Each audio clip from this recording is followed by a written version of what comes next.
Bismillahir Rahmanir Rahim. Alhamdulillahi Rabbil Alameen. Wa sallallahu ala Sayyidina Muhammad wa ala alihi wa sahbihi ajma'een. سبحانك لا علم لنا إلا ما علمتنا إنك أنت العليم الحكيم اللهم علمنا ما ينفعنا وانفعنا بما تعلمنا وزدنا من فضلك علمنا تعليما إنك على كل شيء قدير وصلى الله على سيدنا محمد وعلى آله وصحبه وسلم السلام عليكم ورحمة الله وبركاته. You know, subhanAllah, when I first came up here and only 2 or 3 sisters were here, I think 1 or 2 brothers, I kind of got a little scared. Now I'm not as scared anymore. I said, we voted for 7 p.m. I said, did people forget? But alhamdulillah, people will trickle in. Are there any questions from the things that we covered from last night? Before we move on, I want to make sure people have a clear understanding. What did we speak about? If you remember, we talked about fard of wudu and sunnahs of wudu. Okay, so we have not gotten extremely far, but we had a lot of different side discussions that made it very rich. Any questions so far about this? Yes?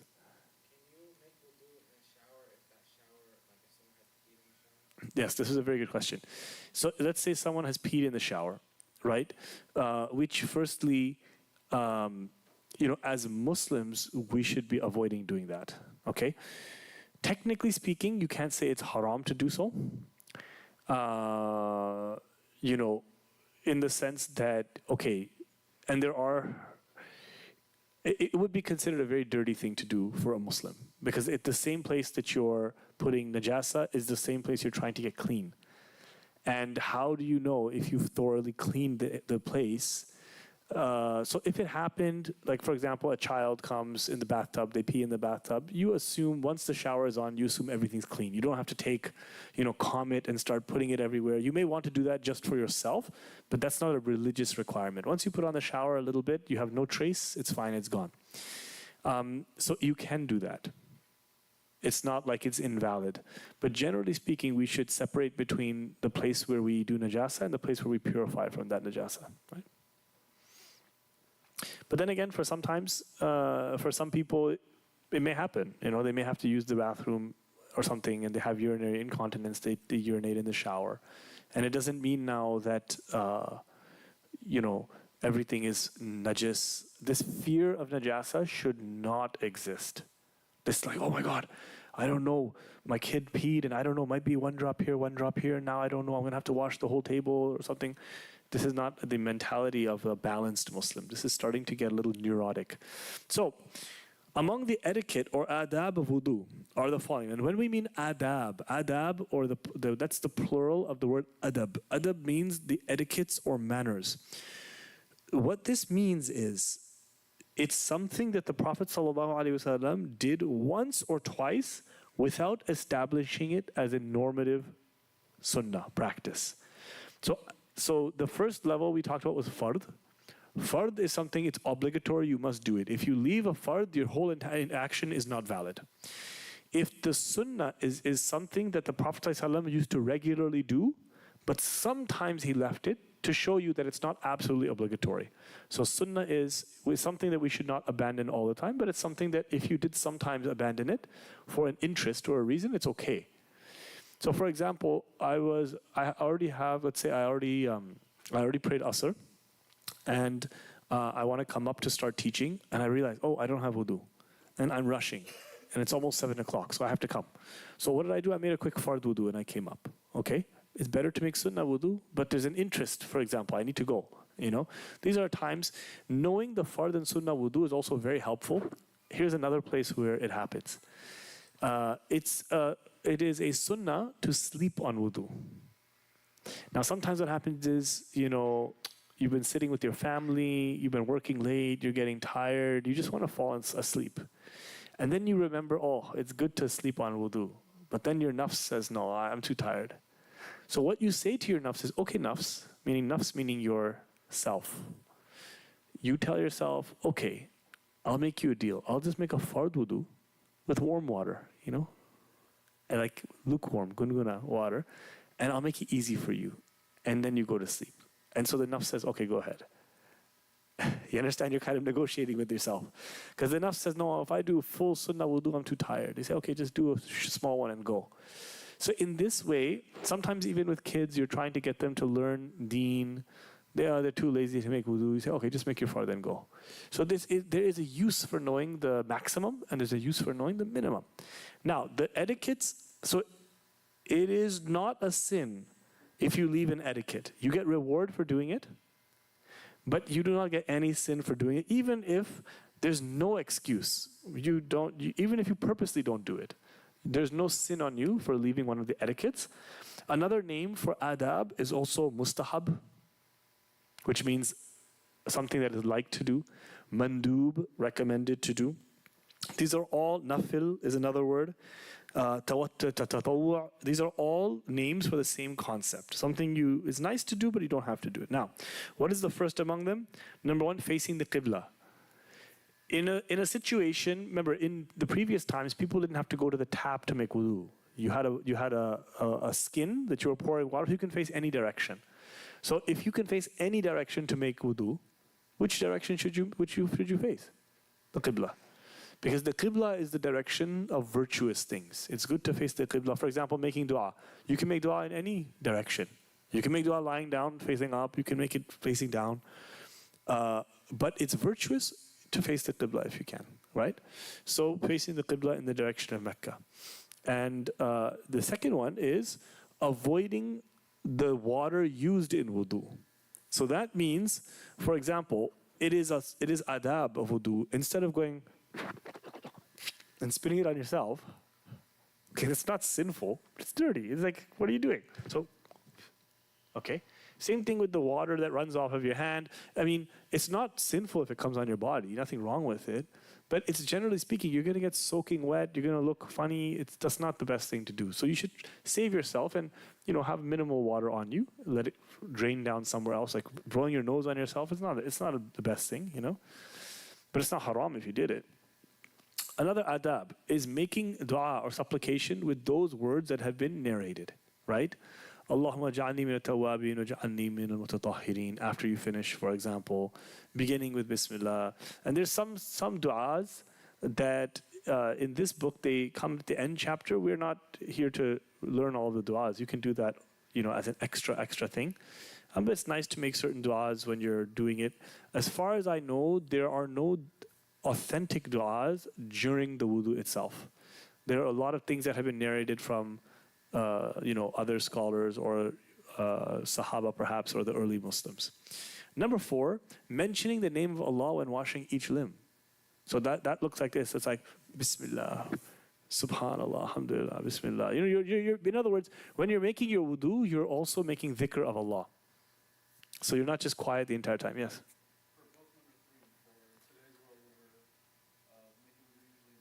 Mm-hmm.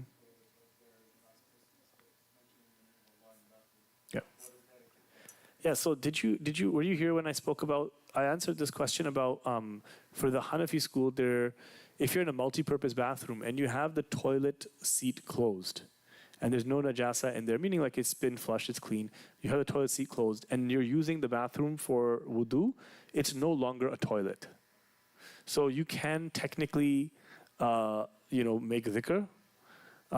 Then technically you can talk as much as you want. You can talk to your wife, you can talk on the phone, you can do all those things. But generally speaking, what most scholars will say is that some of the scholars may still feel uncomfortable that there's a toilet in there. They still feel like it's a bathroom. So then they reduce it to the ones that they need to do, right? But personally, I feel given the shower, sink, and toilet can all be in the same room, I think especially when you have a family, like if you're on your own, then just wait till you're out of the bathroom to talk, on the phone. But, sometimes it's difficult to not say anything, when you're just in the sink or in the shower, Sometimes, hey, you're talking to your child, you're brushing your teeth. You see what I'm saying? But definitely from on the toilet, that should be reduced to only the extent needed. Okay, number 5 is... Yes. I have a problem with my teeth. Mm-hmm. Can I fix my teeth? Because due to my operation, Mm-hmm. 1, 2, 3, 4, but I cannot be eating constantly fixing it. I make people do it. And now some of the scholars say anger doesn't come when you have a smelling. Can I be No, that's okay. No, this is not true that angels don't come in. You clean very well. Yeah. Okay, this is my first question. Second is that in the last Ramadan, I traveled from New York to what do you call it, Virginia.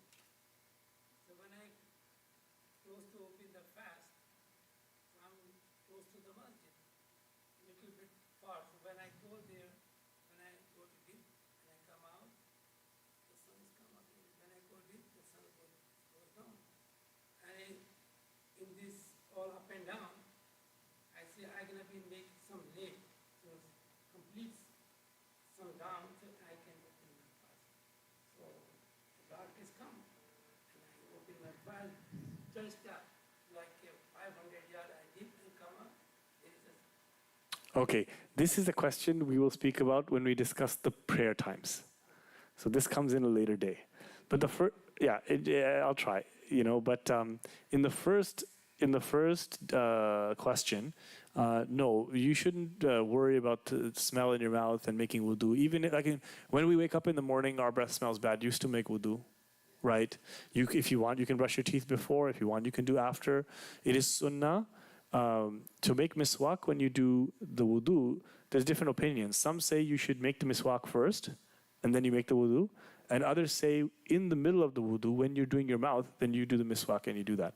For some people, if they brush their teeth in the middle of the wudu, their gums bleed. You get what I'm saying? So doing it during, actually, they have a hard time with that. So for some people, they like to do... they do the brushing the teeth completely separate from the wudu. Brushing your teeth with full-on toothpaste, I'm not talking about miswak, not toothpaste, that should not be done in the middle of wudu. Because that's a whole longer process. You're putting something on, you're doing this, and you'll probably forget that you were making wudu in the first place. So, but you can quickly take a toothbrush and, run it around your teeth if you'd like to. Now, number 5 adab is performing wudu by oneself. What they mean here, okay, when they mean performing wudu by yourself, what they mean is you are not having somebody else rub your limbs for you. Okay, so for example, let's say I have a servant. Okay, I'm making wudu, and I have a servant, and I sit down on the chair and I say, wash my feet. Okay, first of all, in America, we would even find that strange. But go back home, and you can imagine that there's some wealthy person who has servants, and they're washing his feet for him. I don't know. That's kind of weird. But it's virtuous not to take people's assistance. Now, this does not mean somebody cannot pour the water for you. So sometimes people get this wrong. We mean making the wudu itself. We don't mean pouring water. So, for example, you tell your son, you're on the side of the road on a camping trip or something. You tell your son, hey, pour the water for me. This is okay. You don't have to go like this and by yourself do it. So what they mean here is the wudu itself, right? And see in the footnote? Yes. Okay. Next thing is, next adab wudu. You rush to perform the wudu before the prayer time comes in. Unless you have a chronic excuse. What do we mean? So subhanAllah, there are people whose hearts, it's amazing, when the prayer time starts coming, they start becoming a little restless. I don't know if you've seen these people. There's sometimes people, like for example, if it's 10 minutes to the prayer time, they're already shifting about, time for salat, salat time is coming in. And in order to get ready for prayer time, they make their wudu and they're sitting there and adhan has not been called, but I've got wudu, I'm ready. This is an adab of wudu. Because you are, when you come prepared for something, ready for something, it shows Allah that you're looking forward to what He's doing.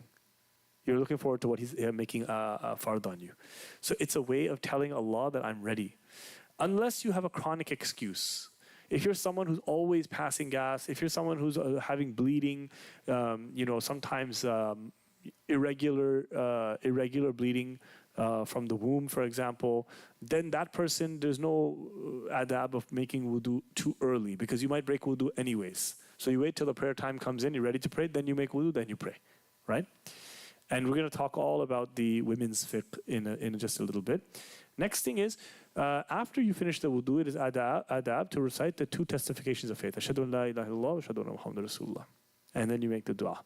And then also it is adab to drink the leftover water. Again, we don't mean the leftover water from the water you spit out. We mean that if I make the wudu from this, if there's any water left in it, you just and you finish it. So why do they do this? Because you don't waste that water. You don't say, oh, finish, and you dash it. And you can actually stand up and you can just drink it standing up. It's not even the sunnah to sit down to drink that. You finish the wudu and this was actually Ali radiallahu anhu who was seen doing this. And so we get that sunnah from the actions of Ali radiallahu anhu. Okay, any questions about the adab of wudu before we go on to the disliked things of wudu? Okay, the makruhat of wudu. Now, what does makruh mean? There are 2 types of makruh. What did we say? Oh, we didn't mention this. What are the 2 types of makruh? Makruh means disliked. It's something that's not haram, but it's not good. It's not good to do, right? But it's not haram. You're not sinning per se. There's 2 levels of makruh. Makruh is not makruh tahriman, meaning it's so disliked, it's almost haram. It's closer to haram than it is to halal. But we don't have enough evidence to say it's haram. But it's almost there. Okay? Any examples?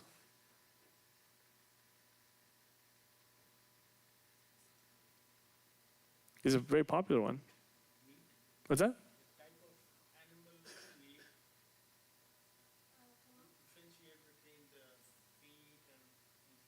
I haven't heard that one, but interesting. Yeah? Makruh. But it depends. It depends on what the situation is. Yeah. So for example, a lot of the, none of the foods are like that, or makruh. But for example, the scholars, some of them say that, for example, vaping, smoking, they'll say makruh tahriman or haram.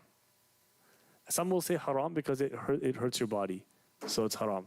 Some will say makruh tahriman because there's no actual Quranic hadith that talks about smoking, because back then people were not smoking. But it's like, it's not just okay, where is it? It's somewhere between makruh and haram, so it's a makruh tahriman. Okay? That's an example of something. So makruh tahriman, and then the opposite, the other one is makruh tanzihan, mildly disliked. So there is severely disliked and mildly disliked. Now, the first type refers, so it is sinful to do something that is makruh tahriman without an excuse. In the Hanafi school, it is considered sinful to do makruh tahriman. In other schools, they say it's not sinful, but it's not good to do. Makruh tanzihan is something that is, even if you don't do it, even if you do makruh tanzihan, you don't get a sin for doing it, even when you don't have an excuse. So what's an example of that? People will be surprised about this. Makruh tanzihan is like if you wear your pants as a male below the ankles, not out of pride, just because your pants are long. That's makruh tanzihan. Okay? Meaning you don't get a sin for doing it, but it is something that it's better not to do. If you can change that, you should change that, but it's not sinful per se. All right? Question? Yes? Someone says, and we also, I think, read somewhere that if your mustache are going into your mouth, Yes. what type of makruh is that? Yeah, that's a good question. If your mustache grows so long that it's going into your mouth, this is a good question. I don't know. I have to check that. Yeah, it is a makruh, but it's not, which one is it? We don't know. I don't know. Because trimming the mustache is a sunnah. I don't want to guess, but it's a good question. I'll try to keep that in my mind. Yes? Yeah, so for example, men are not supposed to, wear their garments very low. Women can do it. Women can have 1 foot behind them, they can have their garment trailing. Men are not supposed to wear their garments very low. So there are some schools that say below the ankle is haram, but the Hanafi school is actually has more nuance. They say only if you do it out of pride. But if it's because you can't help it, or like, for example, it's not out of pride, just your pants are that long, then it's makruh to do it and slightly disliked. But it doesn't mean that you're sinning if you do it. So for example, you'll see my pants, for example, are these jogging pants that I'm wearing. You see, they come too low. Okay? Now I can hitch them up. That's good to do if I do that. But if I don't do that, because I'm not trying to, inshallah, do this out of pride. It's just because the size was the size, and that's what it is, right? So this is an example of something that is slightly disliked. However, a lot of the Indo-Pak scholars, they don't like it at all. So I'll just let you know that. Yeah. So this is a debate, right? The Indo-Pak scholars generally don't mind folding, like they don't mind that. And if you're doing it to achieve the sunnah in a neat way, mashallah, that's beautiful. This is beautiful. The Arab scholars that I studied with, however, they find that folding, if it doesn't look neat, or if you feel that you must do it, then this is not something that never necessarily you have to do, like on the point of being called sinful, right? So there's a little bit of a difference there in between how the Hanafis of the Arab world and Hanafis of the Indo-Pak interact a little bit. So, yes. The purpose of what? Because in the previous times, people who wanted to show off that they have a lot of wealth, they used to drag their clothes on the ground. So our beloved Rasul Sallallahu Alaihi Wasallam, he said that anything that is, he came to take this pride out, this pride of class and everything. So he said, anybody who wears their izar, their lungi, under their ankles, then this is in the hellfire. This part is in the hellfire. Then Abu Bakr radiallahu anhu came and said, "Oh Rasulullah, I keep trying to tie my lungi properly, but it keeps slipping down and it's going below." And the Prophet ﷺ said, "You're not of those people who are doing it out of pride." So then there's a differentiation. And now in our time, nobody drags their clothes out of pride anymore. It's not a cultural thing anymore. But however, it's something that still you should do the sunnah. Actually, the sunnah is to wear your pants or your things to half the calf. And nobody does this. Except some of the, mashallah, some of the really hardcore Salafi brothers, they were doing it, right? The Hadith. But these days, nobody does that anymore. But that is the sunnah, to do it. What, to half the calf? It was the Prophet ﷺ, he did it to distinctly show he's different. It's different from those people who drag it. Because in Arab culture, dragging your garment, it was considered like, I have so much money, my clothes can drag on the ground, whereas other people couldn't even afford a single cloth. Do you see what I'm saying? So the Prophet ﷺ told people, like his sunnah was to wear it and also if you really look at it, for the purposes of moving around, for the purposes of mobility, not getting your clothes dirty. So in those days, there was animal dung and everything all over. So if you're dragging your garment, it's getting all this stuff on top of it, on it, right? So, but for women, that does not apply. That's only for men, right? Okay, are we ready to go through the things that are disliked in wudu? Okay, so number one, so now the reason why this question comes up is these lists of makruh things, are they makruh tahriman or makruh tanzihan? And sometimes the scholars, they did not specify. So it's disliked, they didn't specify it. Generally speaking, in the Hanafi school, once they say makruh, they mean makruh tahriman. That's a conservative approach, right? But it's not always that it's going to be prohibitively disliked. Okay, number one is wasting water, israf. Israf. Now, what does israf mean? It is wasting water means using more water than is legally necessary. This includes washing the limb more than 3 times. So, for example, you're washing 5 times for no reason. Okay? This is israf. It is makruh to do it. Okay? This is why people who have OCD waswasa, when they are taking an hour to make wudu, literally, you don't realize something. You're trying to avoid the sin of missing a spot, okay? Actually, not even the sin, it's just a mistake. But you're committing a sin on the other side. Shaitan is tricking you to waste water. So you're doing a sin in order to avoid the waswasa. So our using water should be balanced. What about during ghusl? Subhanallah, may Allah forgive us. Usually in the West, we waste way too much water. That's the reality of it, right? May Allah forgive us.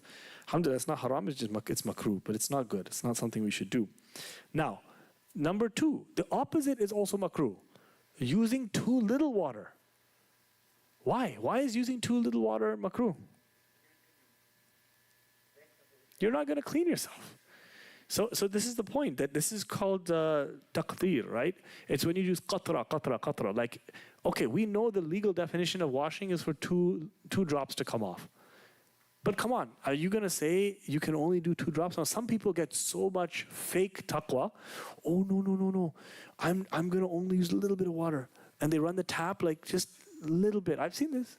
They run the tap so slow, you're going to be standing there for 1 hour. Come on, man, we got to go. In fact, I remember when I first became Muslim, one of my first few wudus, the Maulana who gave me my shahada, Maulana Abdul Rashid Saab, may Allah preserve him, he, you know, when I went to make wudu, I opened it very slightly.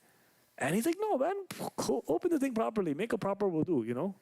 So it doesn't mean you have to be scared to use water, but just means don't use more than you have to. Now, as our brother said, I mean, this is what our brother said, that you can, you know, make the sunnah wudu inside this.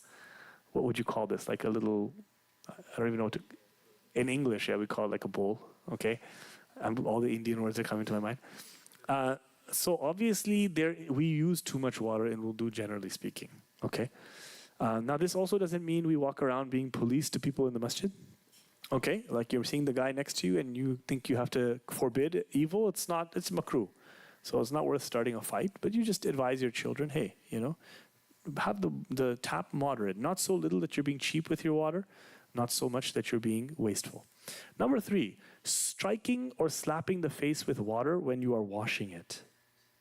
Okay, what does this mean? It means when you wash your face, you're going like, I'm just going to have to demonstrate this. It means you're going like that, okay? So you'll be surprised. You'll say, who does that? Actually, I know people who do that. Yeah, I mean, when I was taught, actually, not as a Muslim, as a non-Muslim, I was taught, like, you know, when you wake up, you know, like splash water on your face, like, you know, and I was just like, okay, so as a Muslim, we don't do this for a couple of reasons. Okay, number 1, it's mildly disliked, so it's not like a sin, it's makruh tanzihan. And number 1 is you avoid getting water all over the place and all over your clothes and everything like that. And also, slapping yourself is not becoming for the self-respect of a Muslim. So if you shouldn't even slap yourself while you make wudu, what about slapping your child in the face? What about slapping, God forbid, your wife or your husband in the face? Slapping your servant in the face?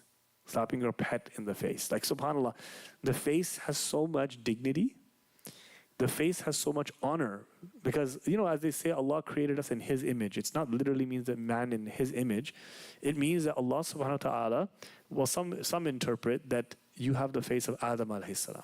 Okay, that's what some people will interpret. The point is that Allah made your face where your honor is. Okay, if someone does something to your face, spit in your face, say it in your face, that's considered a big disrespect. This is why even when they spank kids, they say, you know, spank off of the face, because the face is where a person's confidence, their self-respect, their dignity is over there, right? And obviously we should try not to spank if we don't have to in the first place. But the point is, the face has so much honor, even water in wudu and worship, you don't slap it on, you know, but if you did, makruh tanzihan. Number 4, speaking during wudu other than making dua.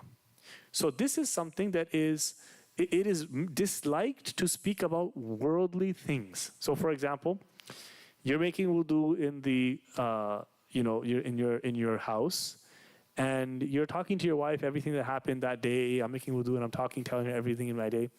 You know, this is makruh to do, okay? Again, not sinful if you do it, but shouldn't do it if you can. And what happened? Do you do that? No, I'm just kidding. And then, for example, you come to the masjid. You're in like one of the many sinks. Now you're making wudu, and your friend comes beside you. You can say salam if you want. Okay, assalamu alaikum, walaikum salam. How are you? Okay, you know, but when you see someone making wudu, generally speaking, you should leave them alone. Actually, You just leave it. Like, let the person make his wudu. If you come in and you see Dr. Siddiqui making wudu, you don't want to disturb. You don't want to like disturb him, right? Like, he's making his ibadah. Like, let him make his wudu. But with people our age or with our friends, we tend to talk. But don't. Oh, did you see the game yesterday? No. Did you see the game? Did you see the score? I didn't see the score. Oh, okay. Yeah, we're gonna. Why is it that you shouldn't be speaking during wudu? Why? Dhikr of Allah. But also, even if you don't make dhikr of Allah, your heart should be engaged in what you're doing. Like you're doing. We say wudu itself is not ibadah. Wudu is preparation for ibadah. But even preparing for ibadah is a type of ibadah. You get what I'm saying? So even preparing for ibadah, you're starting to go into a zone. We should be starting to, and this is why, if you try this, make a wudu according to what we have learned today. Go in, say Bismillah, do a complete proper wudu, and do it while you're making some, dhikr of Allah here and there, not mechanically, but from the heart, Feel when you're washing your face, feel the sins of your eyes and the sins of your tongue falling out. Feel the sins falling off. And when you are done and you say, Ashhadu an la ilaha illallah, Ashhadu anna Muhammadan Rasulullah, and you start to dry yourself off, you will feel like you just made a big preparation for something spiritual. And if you take that, and especially while you're still wet, if you choose you want to stay wet, you can stay wet and go into your prayer, tahiyatul wudu.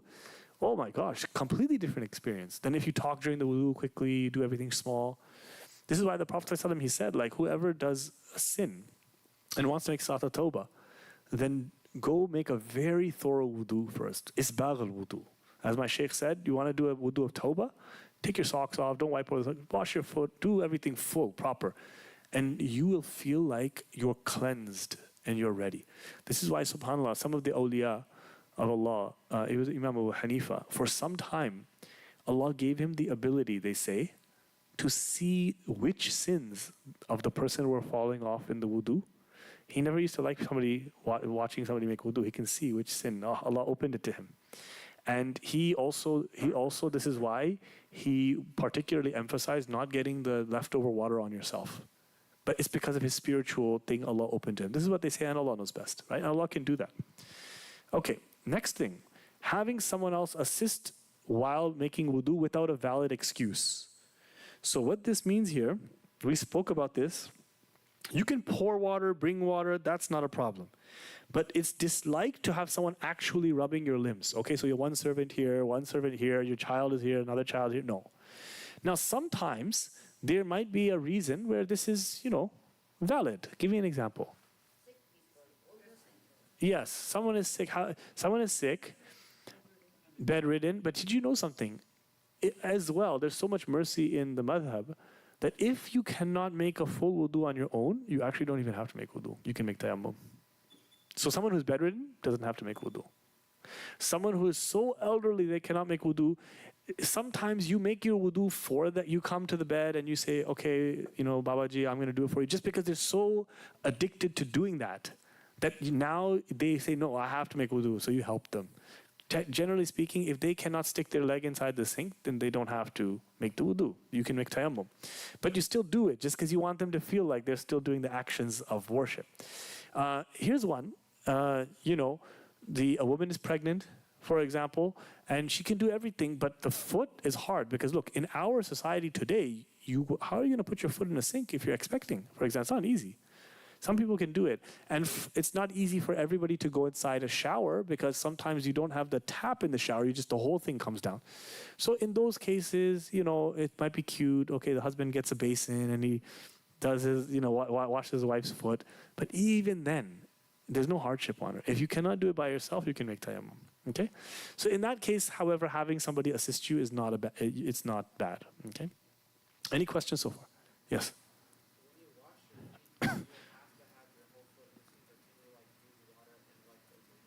Say that one more time. Can you use your hands and water to wash your foot, or do you have to put your foot under the water? No, you can just take the water out. So you don't have to put the water under you don't have to put your limb under the tap.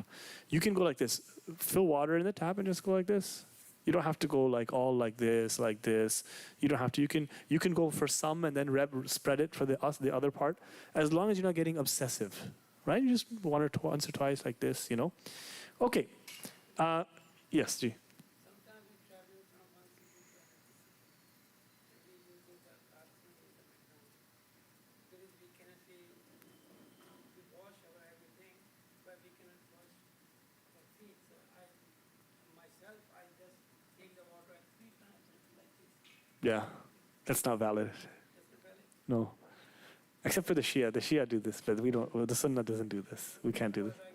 So the question was, and I'm very glad that you asked the question, because remember, if someone was making a mistake or an error, this is not something embarrassing or bad. It's a good time to bring out, hey, I used to do it like this. I used to do it like this. This is why we have this intensive. So thank you very much, because I'm sure many other people are doing the same thing. Okay? So this is the question. You're out in McDonald's or something on the way, on the road, or you're in the office, you're barefoot, and you don't want to put your foot in the sink. So then, you know, you just take some water and you wiped on the top of your foot 3 times.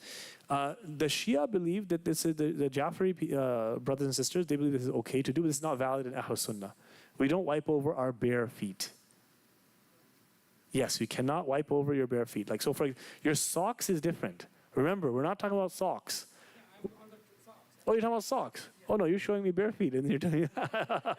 Okay, you're showing me bare feet. Okay, we do not wipe over bare feet. Okay, once when I first became Muslim, I went to a Shia masjid. I saw everybody wiping on their bare feet, and I was like going to put my foot in the sink. So that is their interpretation, their fiqh. But what the Ahl Sunnah is, you have to either wash your foot. And socks you can wipe over, but there's conditions, and we'll talk about that coming up. Now, however, what do you do if you are barefoot and you want to? First of all, if you put your foot in the sink, to be honest, it's not as bad as we think. Sometimes we're so afraid of these. You know, honestly, for many of us from back home, we think, "Gore log kya sochenge," right? And to be honest, like this is what we think. What is the white man going to think? To be very honest, this is what we're afraid of: being judged in a society that we have not been in. We don't have to really be worried, because I mean, this is our religion. At the end of the day, I remember once a very elderly dai. His name was Colonel Saab. May Allah give him Jannah. He's passed away at 100 years old. Big dai. And he was washing his foot in the sink, and some guy, you know, non-Muslim guy, came and he said, "That's disgusting." And then he asked him, he said, "How many times do you wash your face?" He goes, "Once a day." He said, "I wash my feet 5 times a day, so my feet are cleaner than your face." I don't suggest you respond like that. But I mean, just 1 second. And so what happens is, if you think you're in a place where, like, you're in your office and putting your foot inside the sink is going to be difficult, then what you can do is the following, for example. So this is if you're barefoot, okay? Pretend I don't have socks. So what you can do, for example, is, you know, you take some tissue papers or paper towel or something, you put it under, so you take your shoes off, you stand on your shoes. Okay, this is trick 101, okay? This is not fiqh, this is trick.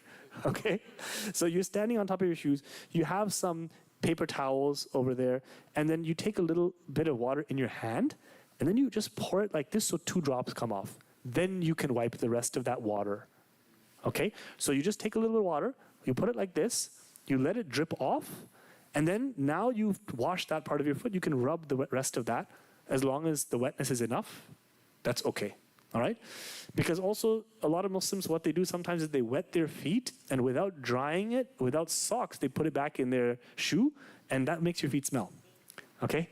So it's better not to do that, because we should try to, even though it's halal to do that, but, you know, try to smell good.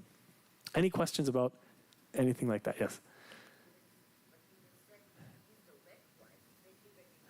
No, wet wipes do not count as wudu.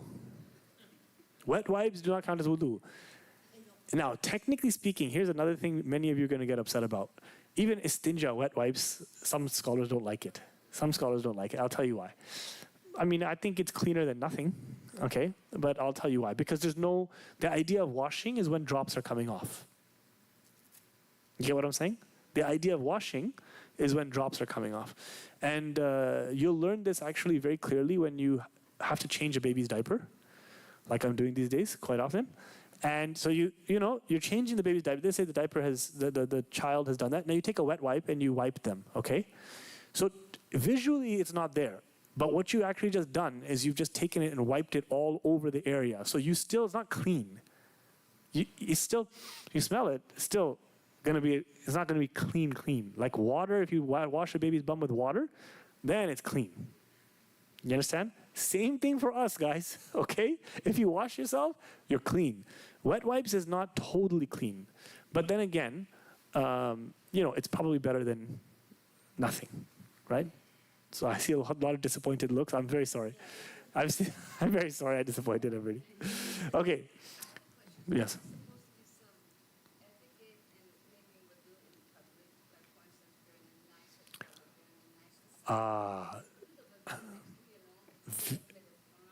Very good question.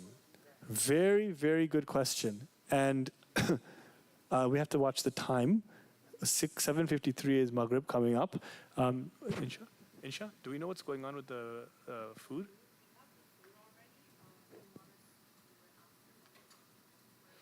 We don't have much time. Actually, shall we take a break now we have a few minutes to wake wudu, and if you want to eat, if anybody ordered food, they can go eat food. Is there chai as well available? Do you know?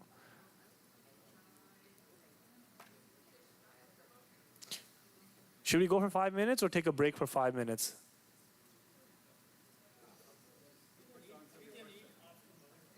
We want to pick up quickly after Maghrib. That's the thing. You want to take the break now so we get ready for prayer? Maybe people may have to use the washroom. Okay, we'll take the break now. Prepare everything. If you want to eat food, you can eat food. And then after Maghrib, we will come back quickly, right? Inshallah. The food is in the cafeteria, everyone. Food, cafeteria.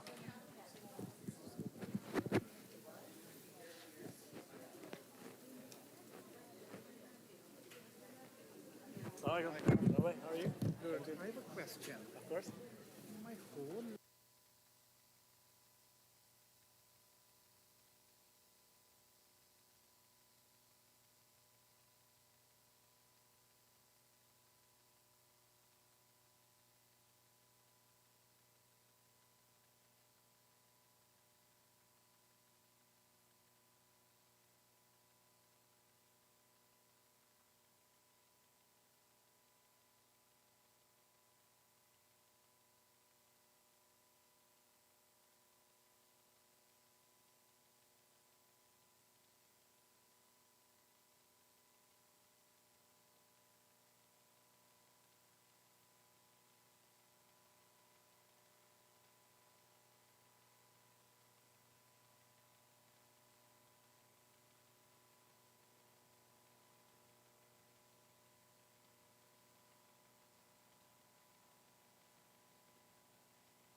الله أكبر الله أكبر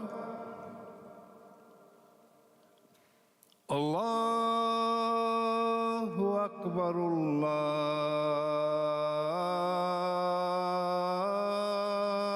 الله أكبر أشهد أن لا إله إلا الله أشهد أن لا إله إلا الله أشهد أن محمدًا رسول الله أشهد أن محمدًا رسول الله حي على الصلاة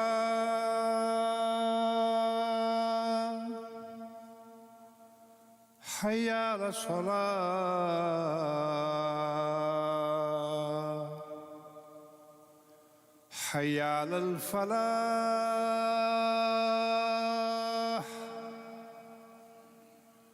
حي على الفلاح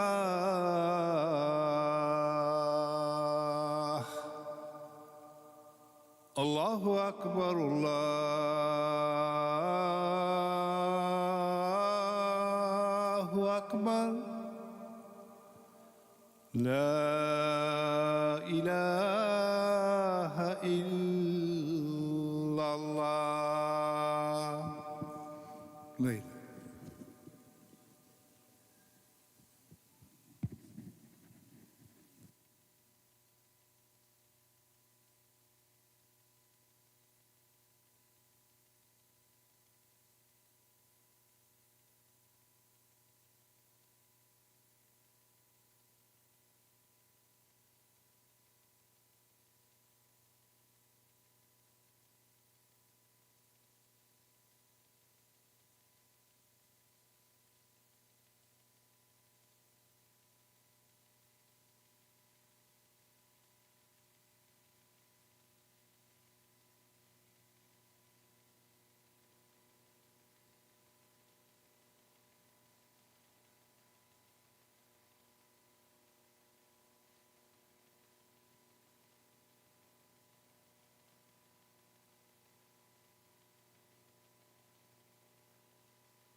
الله أكبر الله أكبر أشهد أن لا إله إلا الله أشهد أن محمد رسول الله حي على الصلاة حي على الفلاح قد قامت الصلاة قد قامت الصلاة الله أكبر لا إله إلا الله.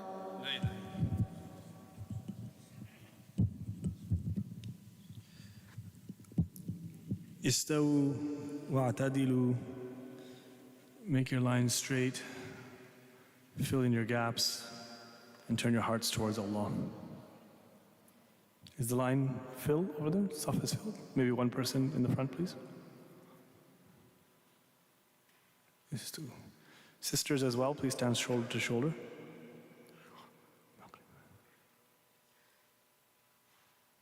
Allahu Akbar.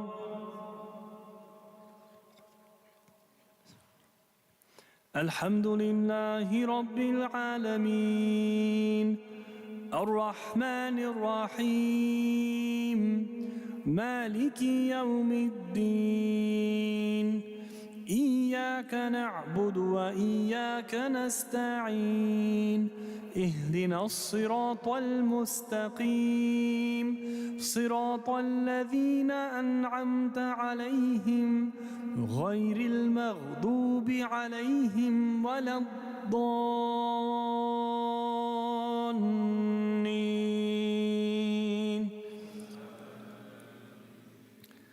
ألم نشرح لك صدرك ووضعنا عنك وزرك الذي أنقض ظهرك ورفعنا لك ذكرك فإن مع العسر يسرا إن مع العسر يسرا فإذا فرغت فانصب وإلى ربك فارغب. الله أكبر.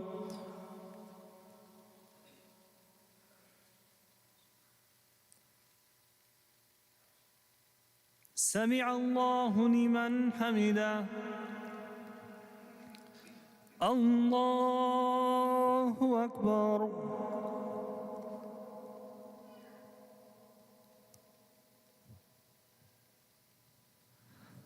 الله أكبر.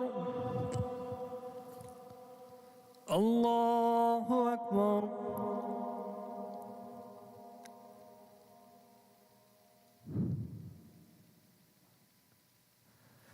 الله أكبر. الحمد لله رب العالمين الرحمن الرحيم مالك يوم الدين إياك نعبد وإياك نستعين اهدنا الصراط المستقيم صراط الذين أنعمت عليهم غير المغضوب عليهم ولا الضالين.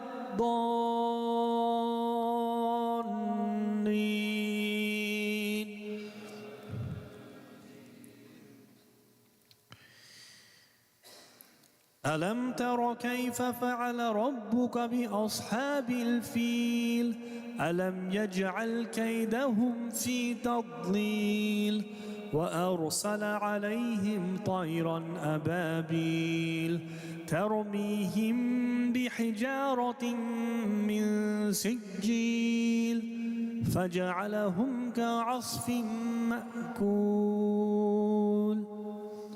الله أكبر.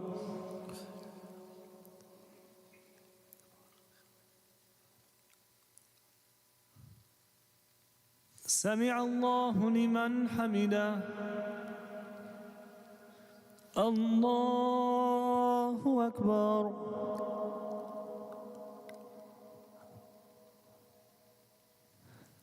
الله أكبر. الله أكبر.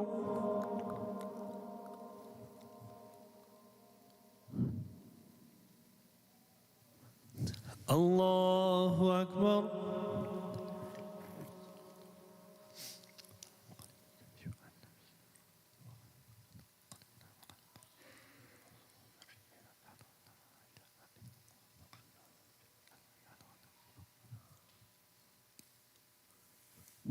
Allahu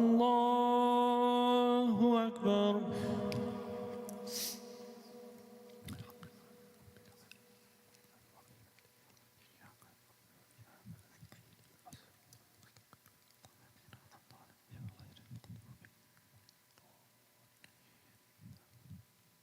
Allahu Akbar.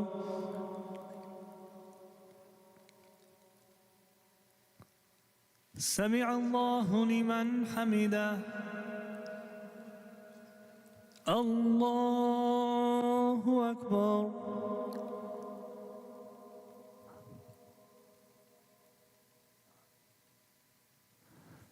الله أكبر. الله أكبر.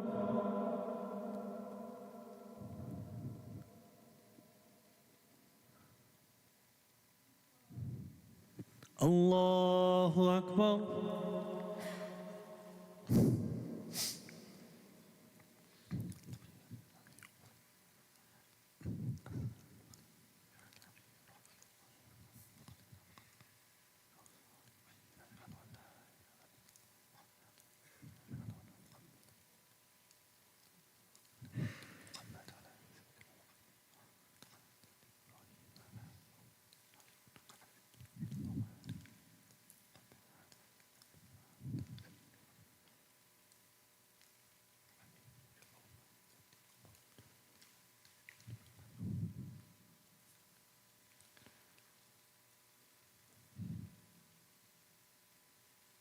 السلام عليكم ورحمة الله.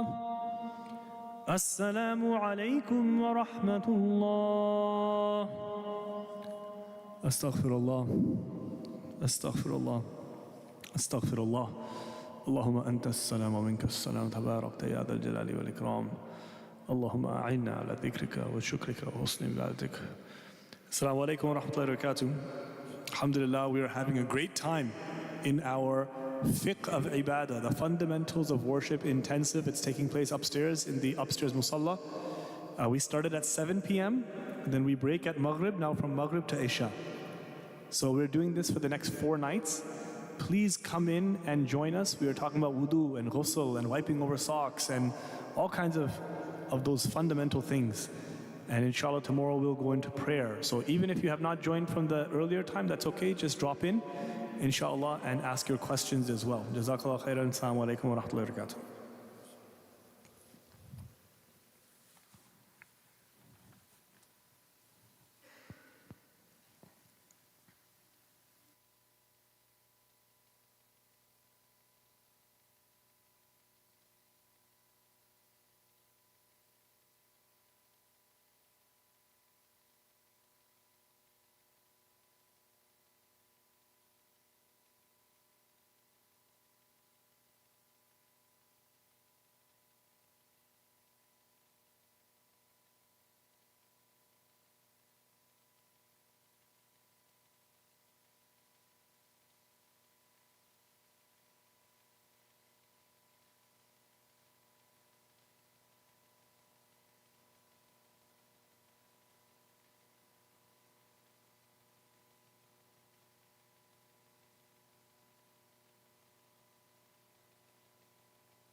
Okay, Bismillah.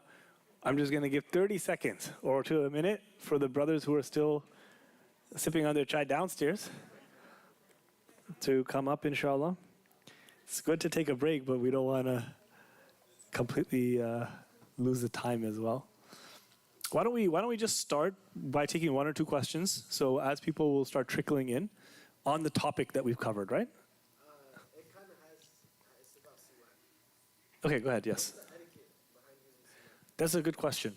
So the etiquette behind the miswak, siwak, miswak, both are same word, the same meaning. For the stick can be derived from any tree. The arak tree is the normal tree, but you can have like olive, you can have all kinds of things. The etiquette behind it is, let's see, that you start from the right side in doing it before the left. That's like one thing. But again, these are not rules. That you should wet it with water first, and afterwards you wash it as well. Because one thing about the miswak is because it's a living, it's like a kind of it's an organic thing. And so obviously if you don't clean it, it's going to smell. And so the proper etiquette is before you use it, you moisten it. And then after you use it, you wash it as well. Imam Abu Hanifa, in our school of thought, in the school, if you follow the Hanafi school, the miswak is a sunnah of wudu, not the sunnah of salah.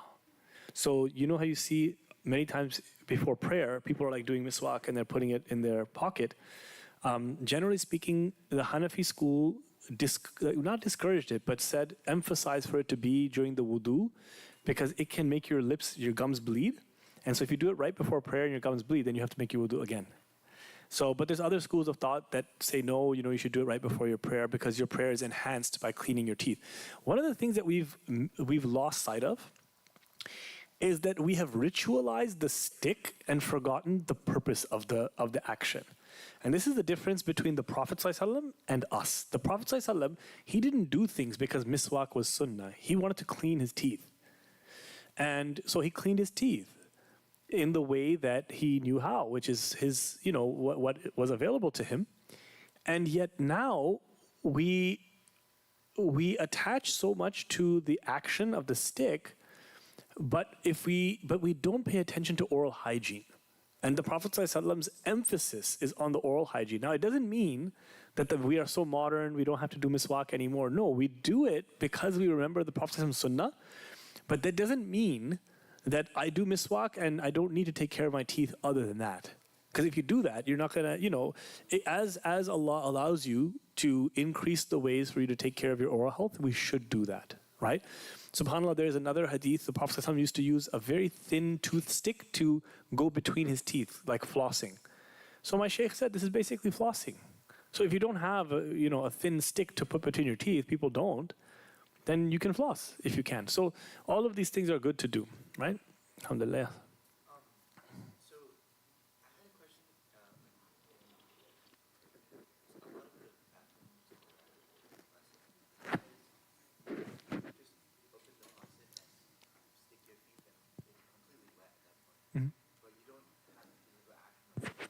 Yeah, that's fine. So a lot of the masjid, for example, you're sitting down to, open the tap where you're sitting down to make wudu.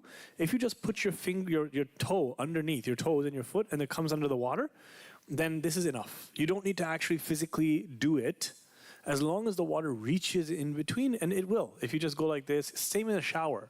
If you're standing in a shower and water is coming down on you, generally speaking, it's going to go between your toes and your fingers. So when you do it just as a sunnah if you want to do it, like as a virtue, but you don't have to do it. Make sense? Okay. So now that people are back, was there a question, Tawfiq? Oh, sorry. I thought that. Okay. Yeah. One last question, then we'll go. Another question about siwak. Is there any etiquette that says not to use it in front of others? Or it's okay? I haven't seen this. I have not seen if there is an etiquette that you should not use it in front of others. But generally speaking, as Muslims, we should be conscious of not causing disgust to other people through our practice of Islam. So sometimes what happens, we become so out of touch. Sometimes we have two extremes. Either we're so out of touch with society that we say, I'm a Muslim, I'm going to do what I want, I don't care how people look at it. And I'll tell you something, we drive people away from Islam like that. Okay, so there's a lot of things. For example, like even I realized this, that there were many things that being immersed in a Muslim society was normal to me. Licking my fingers after you eat, depending on how you lick them neatly, even making miswak. If I was sitting in front of my parents who are Hindus, and they saw me at a table licking my fingers, they would say, what is this? What are you doing? This is dirty. Why are you doing this? Or if you're in the middle of a business meeting, you wouldn't do this, right? Necessarily. Maybe there's a beautiful way you can pull it off. That's good. But generally speaking, as a dawah, we should not try to meet people with things that they find strange unless it's an essential part of our practice. Okay, we have to pray. If you have a problem with me praying in the corner, that's too bad, right? But for example, if I can prevent from using a lot of water and making the place messy and use a little bit of water, it's probably better for me to do that. You get what I'm saying? Because there's a lot of people as well. For example, ask the janitor of a airport, okay? When they see a Muslim start to make wudu, I remember once I was in Heathrow Airport, I was making wudu. And by the way, my wife always knocks me on this one. So when I was making wudu in the airport, the janitor was walking around, non-Muslim janitor, he was giving me a look. He was like, because he knows, he's mopping and he's like this. And he went around the corner and I finished my wudu and I got paper towels. I dried myself and then I also started to dry the counter. And as soon as he walked away, he was looking like this, he walked away, he peeked his head back. And when he saw me wiping, he went, and he went like that. Why? He's so used to Muslims leaving the place dirty. Okay, you want to use a bottle for istinja? MashaAllah, sunnah. But leaving the water all over the toilet seat and then you spilled the water on the ground too? Honestly, there's sometimes I say, if I owned a restaurant and I was a Muslim owner, I wouldn't even put a lota in the bathroom. I would not put it. Because if you cannot keep the place clean according to the sunnah, right? You're making people driving away from Islam. You understand what I'm saying? So everything when it's done beautifully with the Prophet ﷺ's behavior is attracts you. That's a long answer to a short question. Okay, so let's get back to the material. The legal reason. Wait a second. I'm not in my slides. So when I'm at home and then I leave water around the sink, I always get, what happened? In the airport, you do it. At home, you have to make sure you do it too, right? Same thing. Nobody wants to sit on a wet toilet seat. We know you like your water, but dry the toilet seat. Be respectful to other people. Alhamdulillah. The legal reason for performing wudu is the desire to do that which is not permissible except in the state of wudu, such as ritual prayer or touching a copy of the Quran. Or the legal reason could also be the divine command being directed to someone due to the near expiration of the prayer time. What does that mean? All it means is this. The time when you really have to make wudu is before you do something that requires wudu. So for example, if I'm not praying and I'm not going to touch the Quran, do I have to make wudu? I don't have to. But when time to pray, then I have to make wudu and pray. That's the legal reason that you must perform wudu. Before I touch the Quran directly, then I have to have wudu, right? So that's what they're trying to say. This is a technical point. Let's get to the next one. The conditions of being legally responsible to perform wudu. So meaning, if you do not fulfill these conditions, you don't have to make wudu. Okay? What is it? Number one, Islam. If you're not a Muslim, guess what? You don't have to make wudu. Okay? So, mashallah, if there's someone here who has not become Muslim yet, they've come to learn, mashallah, may Allah guide those who came here seeking knowledge of Allah and His deen, but they're not yet Muslim, may Allah guide them, say Ameen. Alhamdulillah. Because only the people who Allah loves, He guides, right? So that person though, I cannot tell them, hey, make wudu before you pray. Because technically they're not Muslim yet, so they are not entered into the world of the laws of Islam. Okay? So second thing is, so I can't even force a non-Muslim. Let's say there's a copy of Quran, non-Muslim wants to touch it. I cannot force them, you have to make wudu now to touch this. Because wudu doesn't apply in their case. They have not started the eligibility for this, right? Second thing, is it a related question to this point? Yeah. So then, But you encourage them. This is what I'm saying. Like, you encourage them. This is a copy of the Quran. Actually, technically, in the Hanafi school, you need to have wudu to touch the translation of the Quran. Did you know this? Yeah. We think that translation of Quran, oh, is nothing. Don't worry, give it away to the non-Muslims. Even if they throw it in the garbage, it's okay. No, we say no. Because Quran is two things, letters and meaning. And if you even have one, just the meaning, just the meaning, then it is sacred. So we still say, translation of Quran, you don't bring it into the bathroom. You don't put it on the ground. In the same way, you should have wudu. But other scholars say you don't have to have wudu, so there's difference of opinion. So this is why with a non-Muslim, even when you give it to them, hey, you tell them, you don't try to be in a clean state when you do this. You don't teach them wudu. We say, Bismillah. Yes, go ahead, Isha. So on the first point that non-Muslims don't have to make wudu, Yes.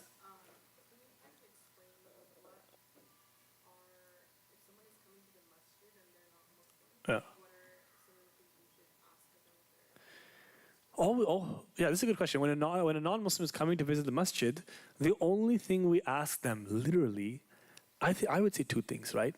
And the one is more important than the other, but we emphasize the second and we don't emphasize the first. Just come with an open heart. This is really all I want from you. Please come with a heart ready to receive Allah's love. This should be the emphasis.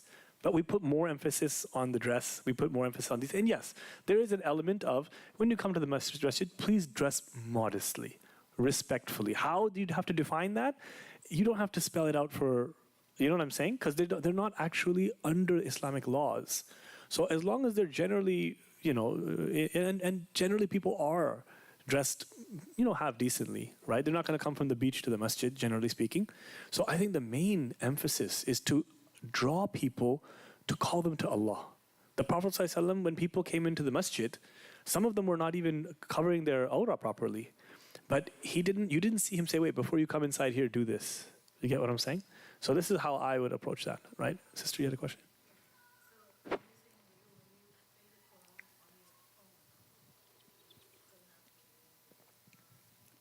This is another question about when you're reading the Quran on your phone, do you have to be in wudu? Firstly, to recite Quran, you don't have to have wudu. But to touch the Quran, the physical copy, directly, you have to have wudu. On a phone, there is an argument that it's a case, so I'm not touching the screen, and the screen is actually a screen protector, so you're not actually touching it, and even the glass is actually a barrier. So some scholars say you don't need wudu to touch Quran on your phone, but to me, if that becomes the way that everybody reads Quran, it's better you to have wudu out of the reverence from your heart. My dad once asked me, he said, you Muslims, you read Quran on your phone? How can you do that? I said, why? What's wrong with reading Quran on the phone? What's wrong, Dad? He said, all the haram things come on this phone too. How can you put your words of your God on this phone too? I said, subhanAllah. So it's something, respect is something that comes from the heart. Then the fiqh it allows you to do it. You get what I'm saying? Alhamdulillah. Okay. We're going to move on. Okay, so the next thing is puberty. So someone who is prepubescent, meaning they are before the age of puberty. What does that mean? For a girl before she gets her period, for a boy before he gets his wet dream, okay? That child, that is still a child if it is before that time. Technically speaking, they don't have to make wudu, even to touch Quran. They're innocent, even to touch Quran, even to pray. So sometimes it happens, my son is playing outside. Are you hearing, oh, wave, okay, thank you, you know this, right? What happens? Sometimes I'm praying. I didn't think he was listening. He's actually listening. Sometimes I'm praying, and he knows he has to join me, so he comes beside me. And I know he didn't make wudu. So sometimes I just make a quick motion like this, and he goes, makes wudu, and comes back. But if he didn't, can I say this whispering? But if he didn't, he's not even legally praying anyway. You understand what I'm saying? So we teach our children wudu to prepare their hearts for wudu. We teach them to fast, not like every day you have to wake up and fast. We are encouraging these things to prepare their hearts when they're older. If you start drawing a hard line when they're young, their memory of prayer will be, oh, somebody yelling at me, somebody forcing me. You get what I'm saying? So this is why puberty is one of the conditions. It doesn't mean a child cannot make wudu. It says it's not fard until you are Muslim. You're pubescent. You have sanity, meaning someone who is mentally disabled, whether it is through mental health or whether it's through developmental, what you call it, disability, then that person doesn't have to make wudu, okay? So you have, let's say, a relative, they have like a severe, I don't know what the word is, a severe mental disability, then this person, you do not have to have them make wudu. Even if they're touching Quran, you don't have to make a big deal. If they're not understanding what they're doing, you don't go and you make them do it. Same with fasting, by the way.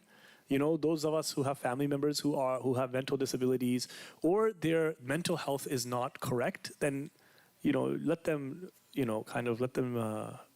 they're inshallah existing in the mercy of Allah already, inshallah.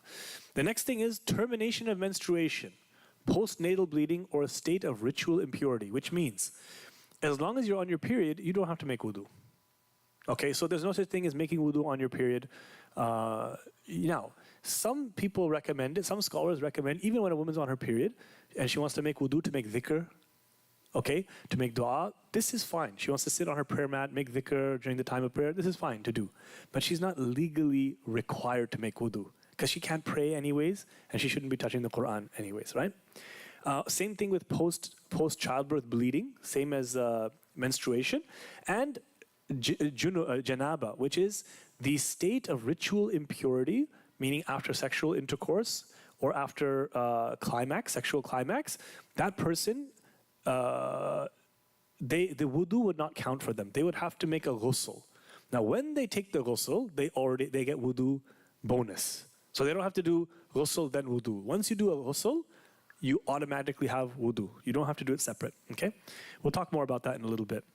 You have to also, for it to be fard on you to make wudu, you have to have access and ability to use sufficient purifying water. This is a legal definition. Every single word is full of something. Number one, access. If water is available, but you're in a jail cell, and the water is outside the jail cell, is it fard on you now if you don't have access to water? No. If someone is poor and they cannot buy water and there's no water anywhere, then it's not fard on them to make wudu. They have to make tayammum because they don't have access to the water financially or physically, okay? Number two, the ability to use sufficient purifying water. Ability means if a person is physically not capable of making wudu or even washing part of their limb. So for example, an elderly person simply cannot stick their foot inside the sink and there's no other way. That person makes tayammum. Okay, they're bedridden, they're sick, they have a disability. That's okay. Sufficient water. You have water, but it's too little for you. Then you don't have to wash half and make tayammum for half. You just make tayammum. Okay, so you don't have enough water. But as we said, if this is the amount that you can use to make wudu in, then, it's not, sometimes we can use just less water. Purifying water. If the water you have is dirty, and I don't mean hygienically dirty, I mean that it is ritually not pure. Okay? Or someone used it already for wudu. Someone made wudu and the water is left over. Let's say now make wudu with this water. It's not fard on you to do that. You can make tayammum, okay? There's only one person's wudu left over that it would be completely opposite, and that is Rasulullah sallallahu alaihi wasallam. Yeah, if he made wudu, ghusl, and you captured that, that would be the purest water to make wudu from, subhanAllah. That's shifa in that. Any other human being, no. But that's called used water, ma al-musta'mal. That's called, you don't do that. Now, the sixth thing, it becomes fard on you to make wudu when you have the ability to perform prayer. If you're not able to perform prayer itself, you don't have to make wudu. This is logical.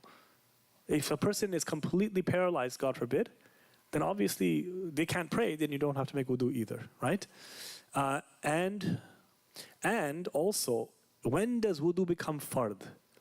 It is the divine command is directed to a person near the expiration of the prayer time. So for example, right now, let's say it's Maghrib time, and somebody didn't pray Maghrib. Is it fard on them to make wudu right now? Or can they wait? Not fard to make it right now. What if they waited until, let's say, Isha starts at 9:07, Let's say now it's 9 o'clock. Is it fard on them now to make wudu? When does it become actually fard on them to make wudu? Just before salah. But when do you have to pray? Is it fard to pray at the first minute of the prayer time? No. It's fard to pray sometime within the time. But when it actually becomes fard ayn, like you must pray now, is only towards the end of the time if you don't have enough time left. In other words, you must make wudu when to give yourself enough time to catch the prayer. All the other time is not fard to make wudu. In other words, you don't have to make wudu as soon as the prayer time comes. You have to make wudu before you pray. It's just simple as that. But that doesn't mean you delay the prayer. You see, this is where learning the technicalities sometimes can make a person lazy. Because, I don't have to pray until the end of the time. So then they keep delaying it. But the best of actions is to pray the prayer in the first of the time. So this is where learning fiqh. This is why, do you know why sometimes the scholars, people criticize them, that sometimes becoming, learning knowledge can make you hypocritical. Sometimes even the scholarly class, they don't seem to be behaving according to the rules. Why? Because they learn so many of the intricacies, they know how to. And the common person just says, it's time to pray. I make wudu, I pray, and I do everything. Whereas sometimes the shaitan gets to you when you have knowledge and says, you don't have to do this, you don't have to do that, don't have to do this, technically. And then he reduces your practice. And I've seen this time and time again. The more people learn, the less they practice. And the less they know, the more they practice. Go to the village where the people are poor and simple. They pray with so much love, with so much complete everything. Whatever they know, they do. But the funny thing is, and my teacher was telling us, go to places where it's all students of knowledge, and they minimize. And so this is one of the fitnas of seeking knowledge. You have to keep your heart connected to Allah, and you have to keep aiming that just because I know I don't have to do this, Allah, I want to do this for you, right? So inshallah, it's a message to myself and all of us. Yes? Of course.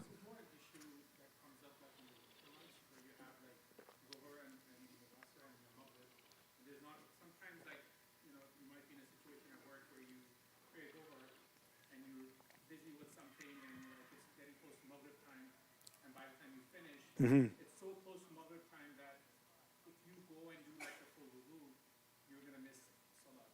So in a situation like that, and unfortunately that happens quite a bit, more than I would like. Yeah. Especially during the winter months because the days are shorter. Yeah.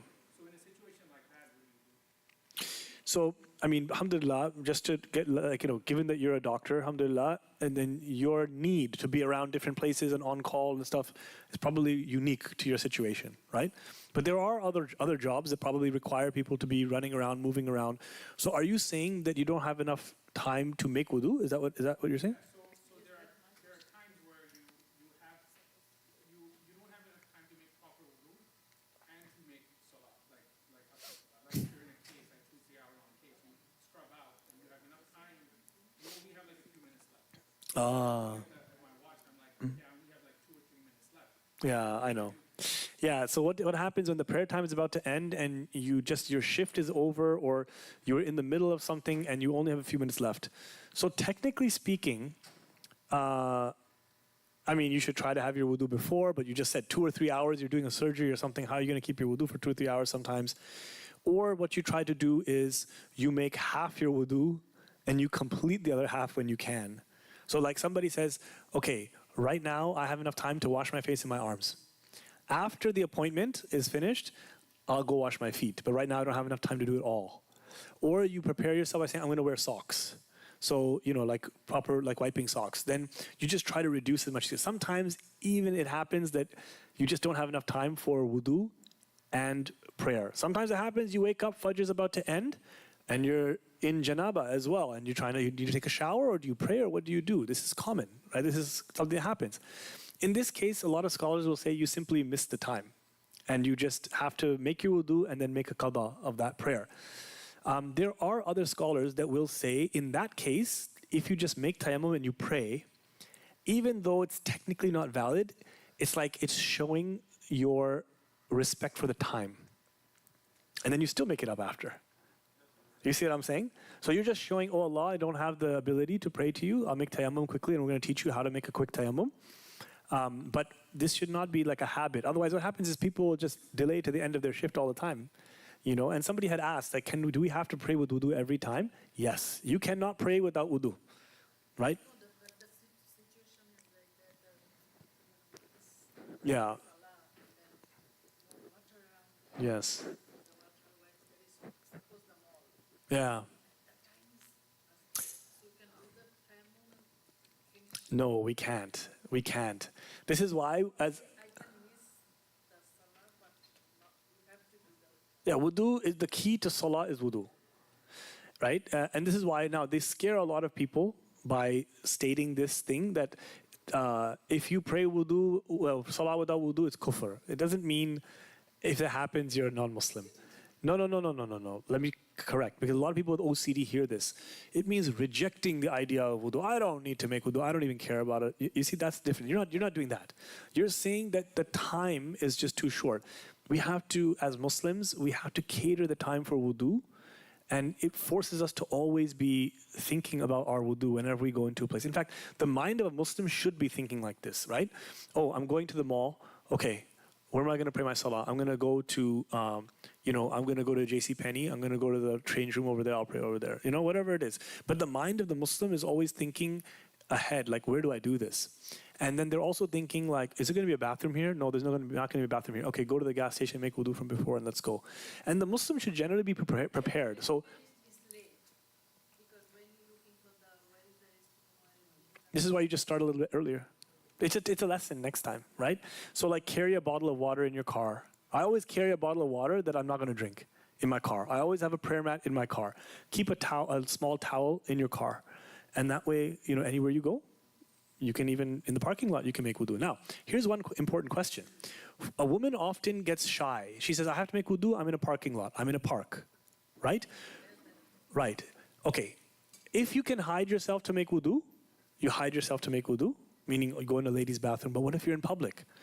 If there's no other choice but to make wudu or miss the prayer because men are looking, then you roll your sleeves and you still make the wudu, and it's the men's fault if they look at you. Important. A lot of women think, I'm not going to pray in public because someone's going to see my backside. Okay? So I don't want to pray because men are there, they're going to see me bending over. There is no rule in Islam that says you miss your prayer because men are going to see you at all. This is a culture. This is culture, where in many Muslim cultures, the men are very jealous over their women. They would rather their wife miss the prayer than pray and other men are watching in the park or in the mall. Absolutely not. In fact, one of the things I did to train my kids is when they were young, I would say, okay, we're in the middle of the mall. Guys, time to pray. And you pray right there. And you're just praying in the middle of the mall. Let's pray right here. Oh, right here, right here? Yes, you pray right here.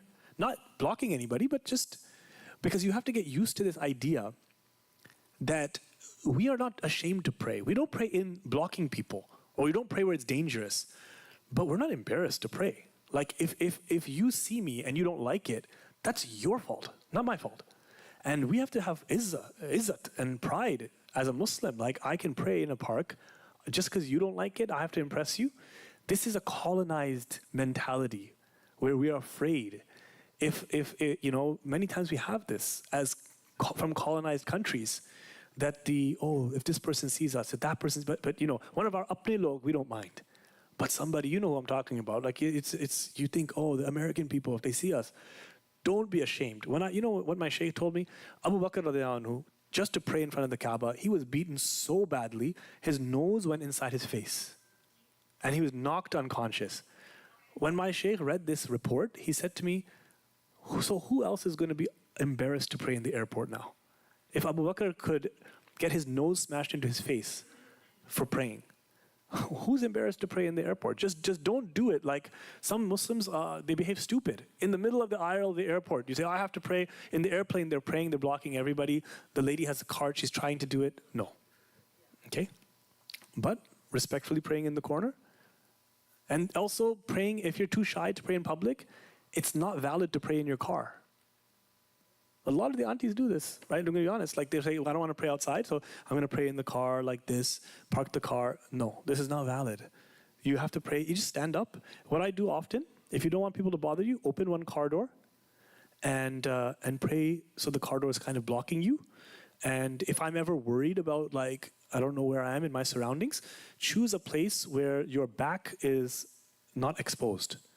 So rather than facing my car, I will put my back to the car and I'll face the open field.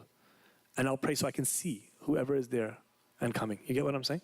That's just a trick, because I don't want the women to feel vulnerable, but you still have to pray at the end of the day, right? Okay. Sorry, we went on a big tangent. We're not even in the section on prayer. Yeah. Yes, wudu, yes.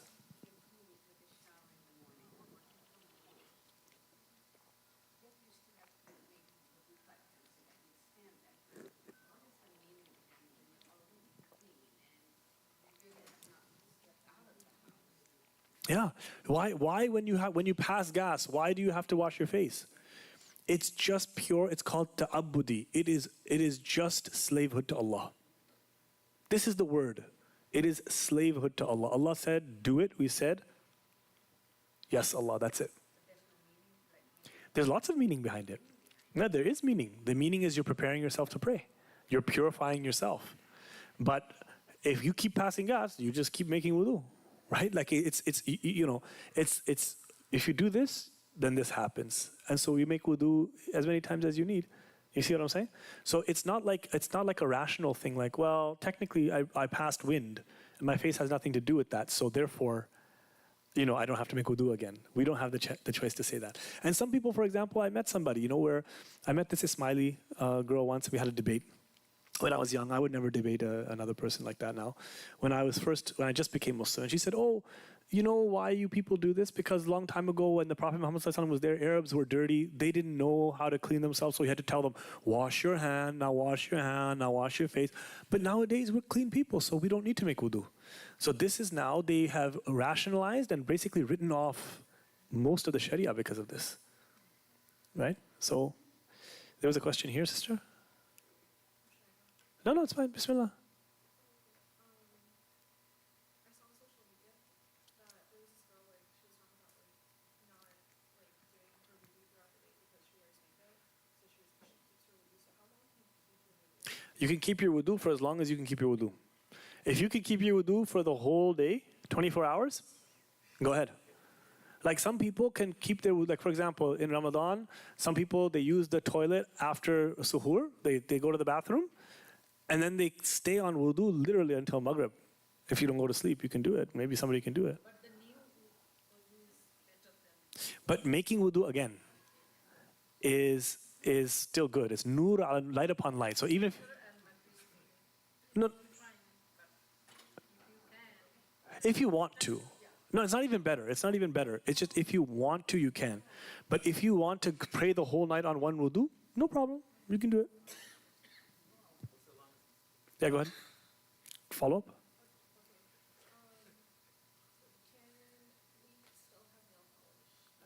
Okay, let's put the nail polish question on hold for 1 second. No, that's good. It's a good question, but it's going to come up in the next slide. Yes, it's going to come in the next slide. So, nail polish question, important question. Was there a question over here? What's the longest you can? Well, I don't see people keep their wudu. Because I don't have like a meter that tests when they break their wudu. If you're asking me what's the longest I've kept my wudu, maybe a couple hours. But sometimes, look, if I know that I'm going to have a problem to make wudu later on, yeah, you keep your wudu. But also, you know what my mother told me? She said, she works in a pharmacy. She's worked there for 30, 40 years. She's elderly. She said, I know you people. All the girls in my work, the young ladies, they all have UTIs because they don't want to use the bathroom because they don't want to break wudu.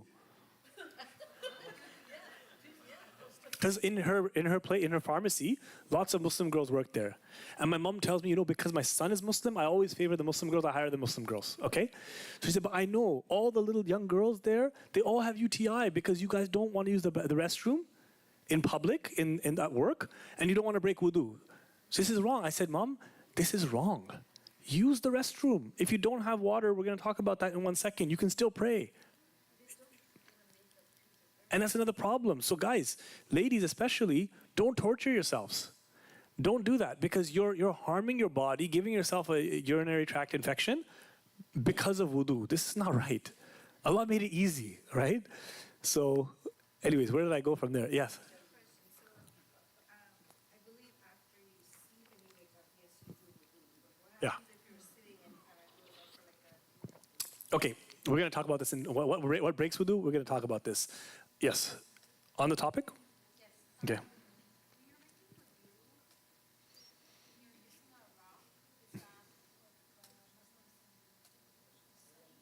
Okay, we'll talk about that in 1 second. That's called tayammum. That's another chapter. That's coming. Okay, let's move forward, right? Okay, the conditions of a valid wudu. Number one, that purifying water has to completely encompass the skin, meaning you have to touch the entire area of the skin. You cannot like wash half the arm and leave the elbow dry. So for example, if the elbow is still ashy, okay, because you don't put cream on it or whatever, and you see that it's not wet, then your wudu is not complete. You have to make sure you cover that area. The certain areas which people often miss are the elbow. They miss the ankles. They don't do all the ankles, right? And so make sure that you get those areas. Sometimes they miss here, they miss here. Yes? Yeah. Yeah, that's tough. That's tough. So what do? You either, this is tougher. Look, you just have to figure it out. I can't tell you how to roll up your sleeve. Yeah, it's not a guy problem, but at the same time, okay, this has to get washed. No matter what your sleeves are like, this has to get washed. Whether you pull your sleeve from underneath and you do it. There is actually one, I think, narration of the Prophet ﷺ where he went under the shirt, but if I'm not mistaken. But yeah, there's no...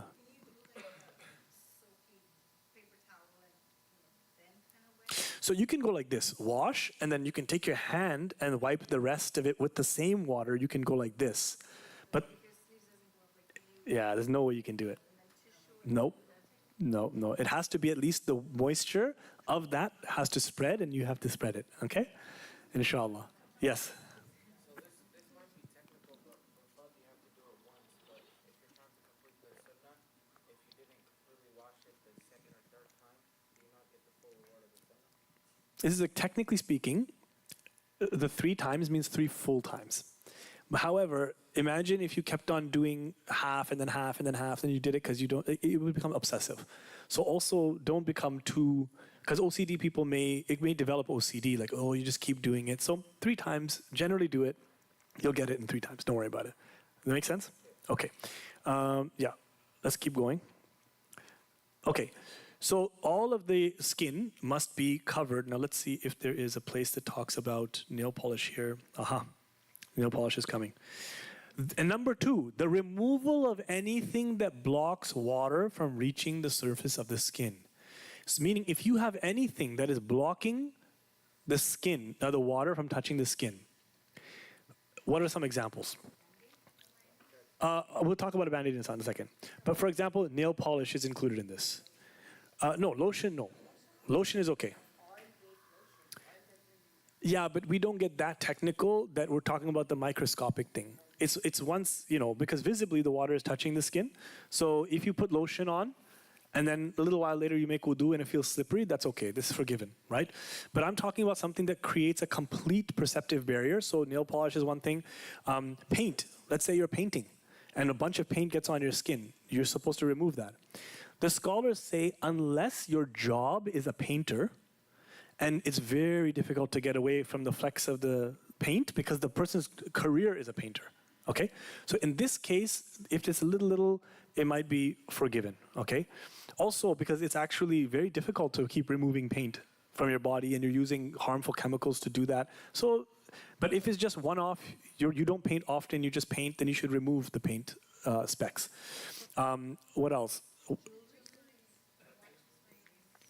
As long as the water passes underneath. So if I have a ring on and I just move the ring, it's fine. But if the ring is so airtight that it can't get underneath, no, you have to move it, right? You can keep it on, but it must get underneath.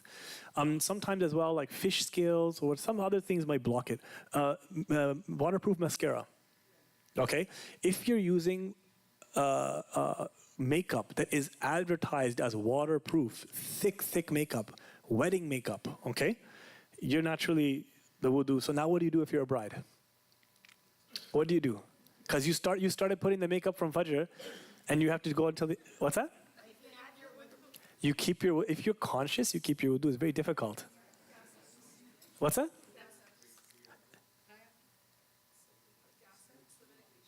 Oh, I never knew that. Okay, it prevents you from getting, okay, gas X. Okay, that's a good, thank you. So yeah, there's nothing we can really do about that. Yeah. If it's waterproof, then the water can't get underneath. Yeah. Then, yeah. Yes. You have to remove the makeup and then put it on. But if it's light makeup, this is okay. Like the light cosmetic, that's fine. But if it's a thick thing that like water is not coming underneath that, then no. When it comes to nail polish, breathable, if there is such thing as breathable nail polish, halal nail, breathable nail, I have not yet seen water, I have not yet scientifically heard that water actually passes through in a quick way, right? They did a test where you put a drop of water and then after a long time it goes through the nail polish, but you're not sticking your hand inside a bucket of water for 10 minutes, right? So technically you would have to remove it. Now, that being said, is there an opinion that allows nail polish and wudu? I'm looking for one. Okay, the reason why is because especially sisters who are newly practicing or whatever it is a wide, it's not an uncommon question, right? But until that time comes, I can't confirm it. So if I find something, I'll confirm it. But otherwise, I have not seen it permitting that, right? But then again, I mentioned as well, yesterday I mentioned this too, that when someone is coming along in their practice, let them make the decision for when they are ready to do something in the next step. Because sometimes women do this on other women, men do this on other men sometimes. You look at the other person and you condemn them. Now, what's the point if I say to someone, your prayers are all gone? They mean nothing, right? Like, I can say from a fiqh point of view, from this point of view, that yeah, your prayers are invalid. I can tell them that, but what if they say, oh, therefore I'm not going to pray at all? So who am I to interfere in their relationship with Allah? I can give them information, wait until they want to do it. Same thing, for example, like a sister comes new and she has her sleeves like this. Okay, I can tell her that technically your prayer is technically not valid if you're dressed in short sleeves. But why would I go out of my way to tell her something that will disconnect her from her Lord? Like, why would I do that? Except this is why these times of teaching are so important. You know why? Because every one of us here, we've heard something that applies to us, but maybe we're not doing it, but no one is pointing fingers at anybody. So now it's your own conscience and your journey with Allah.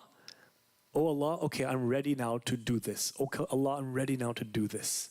We have to be careful we don't play police with other people, because nobody follows the haram police. They run away from deen when you play haram police. This is what I've seen, right? Even parents with their children, go easy, right? They're more likely to pick it up when they become conscious of it, not when you want. Sometimes it's our ego. Listen to me. You get what I'm saying? Okay. Shall we move on? Yeah. Mm-hmm.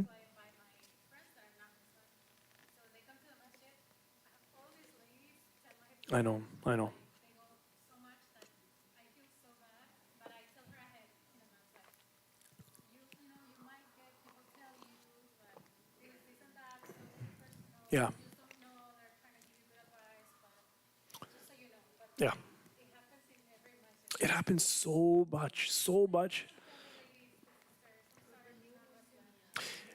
What are we talking about? We're talking about somebody is visiting the masjid as a non-Muslim, and the first thing that they hear is everybody correcting them. They haven't even become Muslim yet, but everybody's telling them this is wrong, this is wrong, this is wrong. I told a story about a lady I knew who she was a new Muslim, converted, and she was wearing niqab and even covering her eyes and wearing gloves or something like this.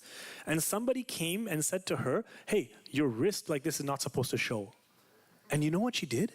She tore off her entire hijab, threw it on the ground, swore, yelled, and walked away. This is from niqab.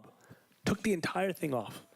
So sometimes we don't have the wisdom on how to deal with things. The only thing that taught me this was not the books. The books, if you learn your deen only through books alone, you will chase people away from deen. Because you'll say, look, rule says this, rule says this.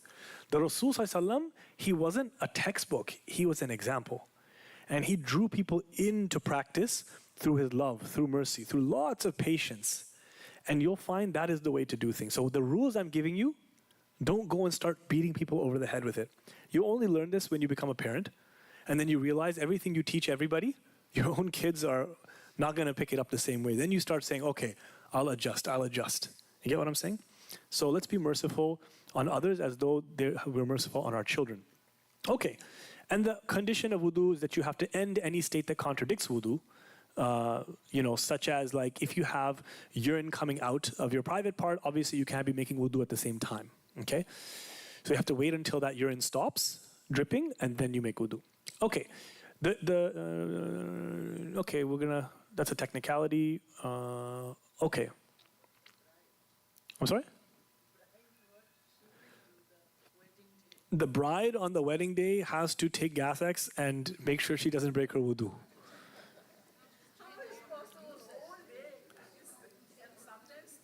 Listen.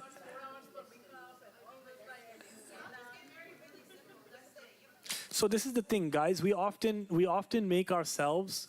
We have imposed cultural things on ourselves, and in that situation, honestly though, in that situation, if a bride was doing that, I would say this. No, you can't, because even tayammum, you have to touch your face, and if there's so much makeup, you can't touch your face. So this is why a bride on that day, I would not make her choose between her deen and her makeup. I would say if she is practicing already and she knows her deen, she will maneuver herself to figure herself out. If anything, she will feel regretful, and in the night when she washes her makeup, she'll do qada. And I'm not saying that's a good thing, but in the end, it's your own realization with Allah. You get what I'm saying? It's not for me to say, hey, bride, and she says, you men are always trying to control us, and Okay, next thing. So here's the thing. So wudu is fard for anyone who's doing the ritual prayer. The prostration of recital, meaning called sajdat tilawa. That means when you hear an ayah of sajda, you have to be in wudu when you make the ayah of sajda. Touching a verse of the Quran, unless there is a barrier that is not attached to you. So for example, if there's a verse of Quran written on that screen, I need wudu to touch that. Unless there is a barrier between me and the screen, which is the glass in this case. But if you wrote the Quran on a board, I cannot touch that without wudu. So this is where, guys, people who want to print t-shirts with Quranic ayahs on top of them, this is not something they should do. Because you're going to be outside of wudu and wearing that t-shirt, right? So you should not do that, right? Even Ayatul Kursi. Sometimes people have Ayatul Kursi. No, you can't even, if you have an Ayatul Kursi pendant, you shouldn't even touch it without wudu. Much less in janaba or menstruation. So if you want to do that, you want Ayatul Kursi, Qul Huwallahu Ahad on your necklace, put it in a locket. When the locket is closed, you open it, you see Ayatul Kursi. You close the locket, it's covered, you can go take it into the bathroom. Okay? So next question, next thing is, okay, now if you touch the Quran, for example, with a tissue or like another cloth, you can do that because there's a barrier. But a glove that you wear is not a barrier because it becomes part of your hand. Okay? But for example, you have like a cloth or something, you touch it like that, you can do that. Okay? Yeah, you can actually, like for example, if I wanted to turn the page of the Quran through a pen like this, I could do that because it's a barrier. I'm not wearing it. Okay. Next thing is, wudu is wajib when you are doing tawaf around the Kaaba. Okay, so if you're doing tawaf around the Kaaba, it is wajib to have wudu. Wajib and fard in the Hanafi school is a slight difference, but in the end it means the same thing. You have to have wudu when you're making tawaf around the Kaaba. So if you're going around the Kaaba and you break wudu, what do? Keep going? No, you stop, you go make wudu, and you come back. Okay. And it is wajib to have wudu when you touch a book of tafsir. Because this is why, because it's not completely Quran, but it has so much Quran inside it that they say it is wajib to do that.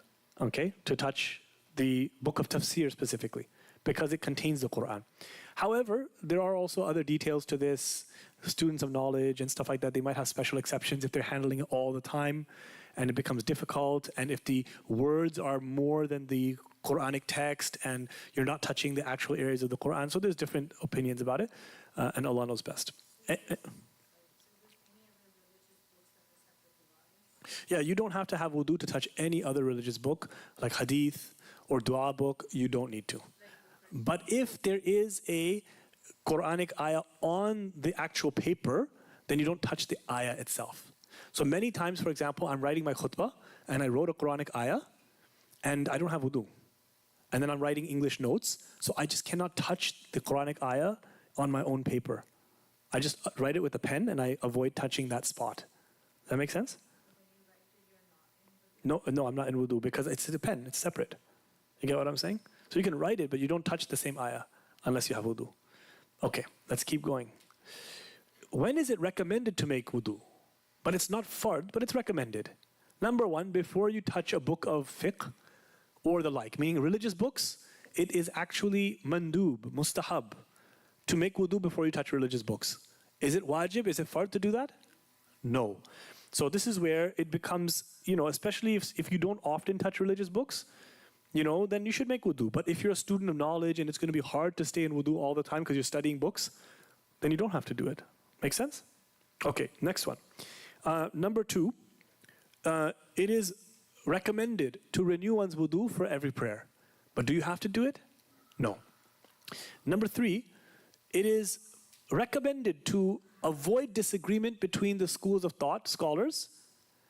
For example, the Shafi'i madhab believes that if you touch a woman, if a man touches a woman or a woman touches a man, like her husband or her wife, or you're going in the supermarket and the woman's hand touches your hand or the man's hand touches your hand, in the Shafi'i school, you must make wudu again.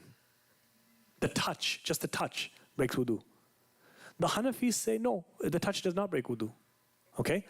But if you do touch a woman's hand for whatever reason, like you're at you're at your work and somehow it touched or something, and you can make wudu again, it's nice to follow Imam Shafi'i's opinion, even though it's just extra to avoid differences. Okay? Or for example, in some madhabs, if you touch your genitals with your bare hand, the inside of your bare hand, you should make wudu again. But Hanafi school says no, it's a part of your body. Touching your body is not going to break wudu. So it's not fard, but it's nice to do it. You get rewarded, but no sin if you don't. Before you sleep, it's recommended to make wudu. If you don't do it, it doesn't mean you're going to get bad dreams or something. It's just you don't do it. But it's nice if you do it.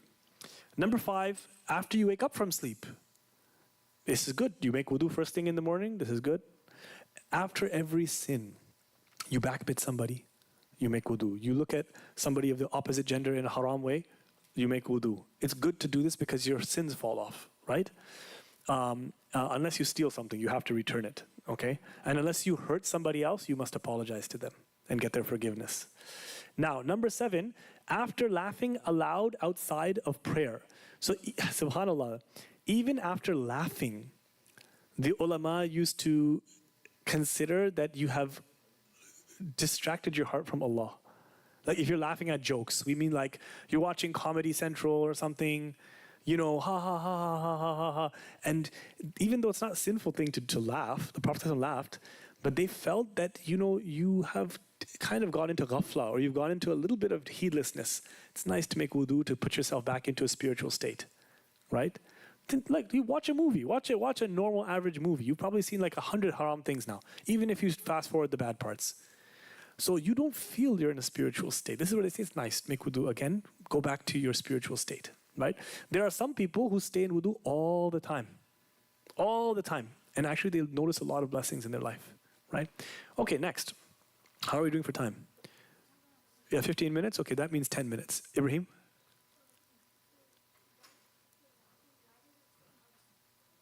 Because if you laugh inside of prayer, it breaks your wudu and your salah. So if an adult laughs inside prayer, so for example, you know, like when you're praying, and this always happens, you're praying with kids, and they start doing, right? For them, they break their prayer, but there's no wudu actually. Sometimes they make you laugh too. You laugh in prayer, you not only broke your prayer, but you break your wudu as a punishment for laughing during prayer. Like kind of like as a penalty. So you redo your wudu and then you come back. Okay? Yes? No, smiling is fine. Smiling is fine. Even laughing silently is okay.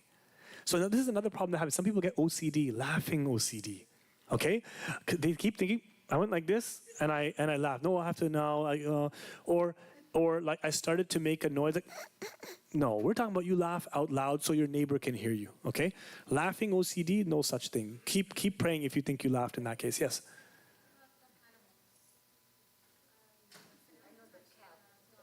No, touching a dog does not break your wudu, much less anything else. Even their saliva does not break your wudu. So remember we talked about this. Something from outside cannot break your wudu. Only you break your wudu by expelling something. But touching anything. So as I said yesterday, somebody dropped beer on me last week. Beer got all over my back and my clothes. It didn't break my wudu. But I had to change my clothes and wash my arm before I prayed. But my wudu is fine. My daughter peed all over me when I was changing her diaper. Doesn't break my wudu, but I have to change my clothing. Right? So, sure.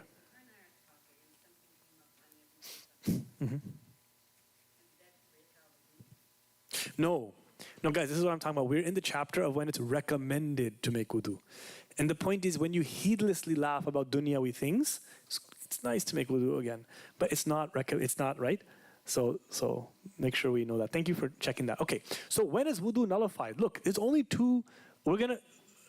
a few things. Wudu is nullified by one of the following things. There's a few, not more than two, I'll be about 9. Number 1, anything that exits from the 2 openings. And I'm going to be explicit because this is knowledge. So the penis, the vagina, and the anus. Anything that exits from those things, it breaks your wudu. Okay? Whether it's urine, whether it's blood, whether it's sexual fluid, whether it's feces, whether it's anything. They even mention whatever else, a stone or something like that. You pass a stone, or it breaks the wudu because that is a filthy place where filth comes out of. Therefore, it will break the wudu. Okay? There is some exception. Let me see here. The exception here in the Hanafi school, and this is a very, very big mercy, is that the clear discharge that leaves a woman's private part does not break wudu. It is the equivalent of sweat or snot. So the clear, normal, daily discharge does not break a woman's wudu. Okay? This is a big mercy because the Hanafi school, that means that a woman does not have to keep washing herself before praying, or she's worried if discharge came out. It's fine. It's a normal secretion. That is not sexual fluid. Okay. Next thing is number 2. And if anybody wants to ask questions for a friend, don't feel ashamed. This is a time to ask. This is knowledge, right? There's no haya in knowledge. There's no modesty in asking for knowledge. Same with the brothers, right? You have a question about a wet dream or something like that, ask for your friend, no problem. Number 2, filth that flows from other than the 2 openings, such as blood or pus. So if I get a cut and that blood comes out of the cut, or I have a pimple and the blood or pus comes out of it, not just stays on the surface. If it stays on the surface, then no. Once it comes out of it, your wudu is broken. Okay? In other schools of thought, Shafi school of thought, for example, blood can be flowing, it doesn't break your wudu. Okay? Their proof is the Sahaba was praying and arrows were going inside him and he was still praying, and so they say, look. But what we say is, no, that maybe the Sahabi either didn't know the ruling or the ruling did not come down at that time. But any blood, anything, because blood is impure, so an impurity that leaves the body will break wudu, okay? That being said, if it's just a pimple and it's just on the surface, hasn't come out yet, that's fine, does not break wudu. Or you get a little cut and it's not flowing, so you dab it and you dab it on the paper, that does not break wudu, okay? Same, you get a little cut you have a little thing in your teeth, for example. If you spit and the majority of it is red, then that breaks wudu. But if it's just like a little clot among yellow spit, your wudu is not broken. Okay? The majority is not there, it's fine.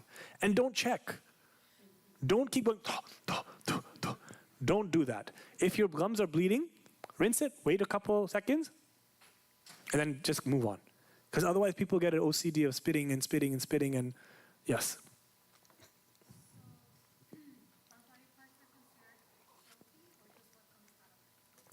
No, like, it's if, so blood is, outpoured blood is considered filthy. If it comes out of it, then it's filthy. Does that make sense? Yeah, because those are places where normally things that are dirty come out. So anything that passes through that passage must have come through a dirty place. That's why they say that. No. Only what comes out of it. So for example, you touch your private, you don't have to break wudu. That doesn't break your wudu, right? Yes. You don't have to wash your hands even. Yes. Hmm? No. It's fine. It is sweat. It is nothing wrong with it. Right? Thank you for asking that question. I like when people ask open questions because this is something women need to know. A lot of women, they think they're in school or they're at work and discharge came out throughout the day. I'm napak. I'm napak. I can't pray. This is not true. This is a myth. This is a myth. Okay. Yeah. Mm-hmm. No, you don't have to. It does not stop you from making wudu. So the 2 drops of urine on your clothing does not stop you from making wudu. You don't have to. No. No.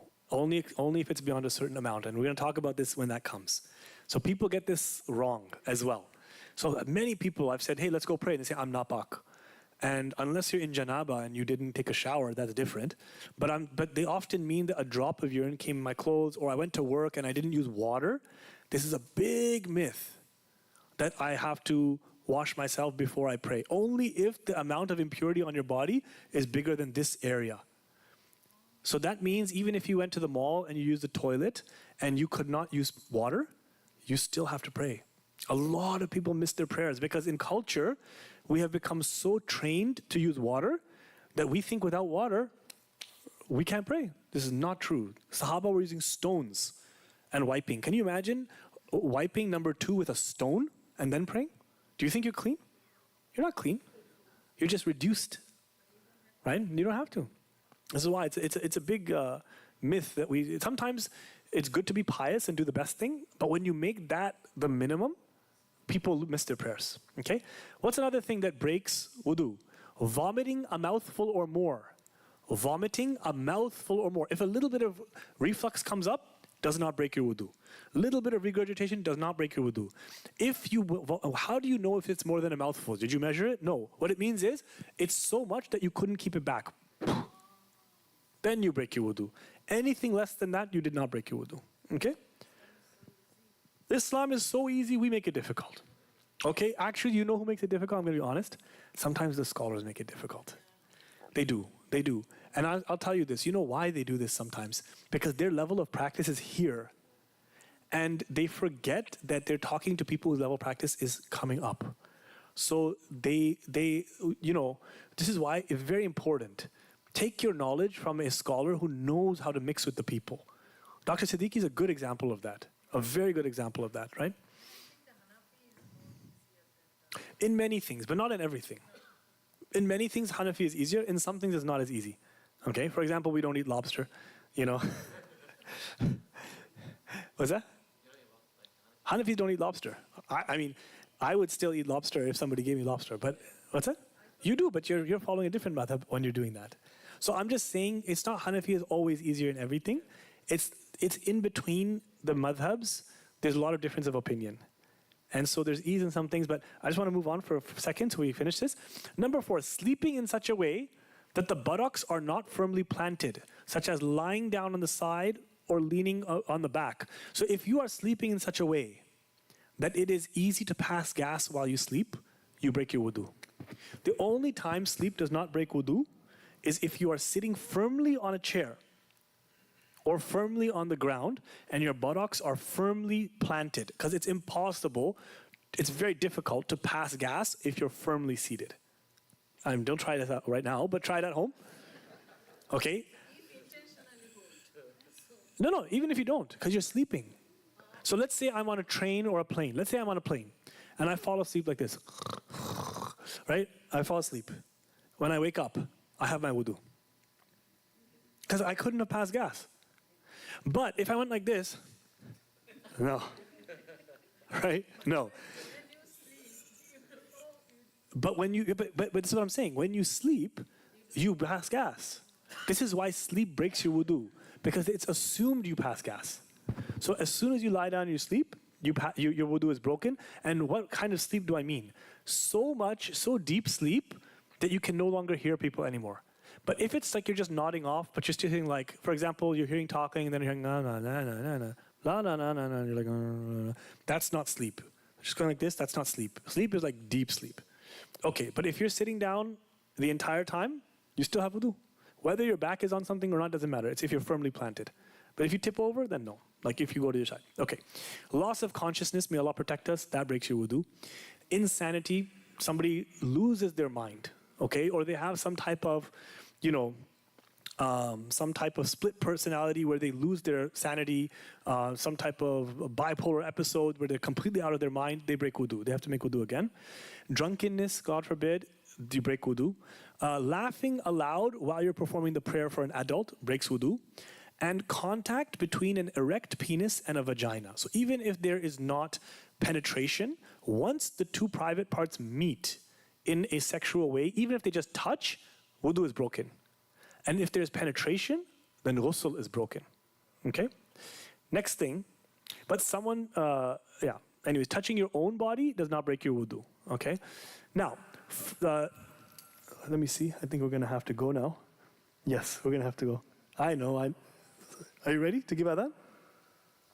Oh, they're not even paying attention to me. Yes, they are. Okay. I think they heard me say a few magic words and they're probably thinking it's time to stop.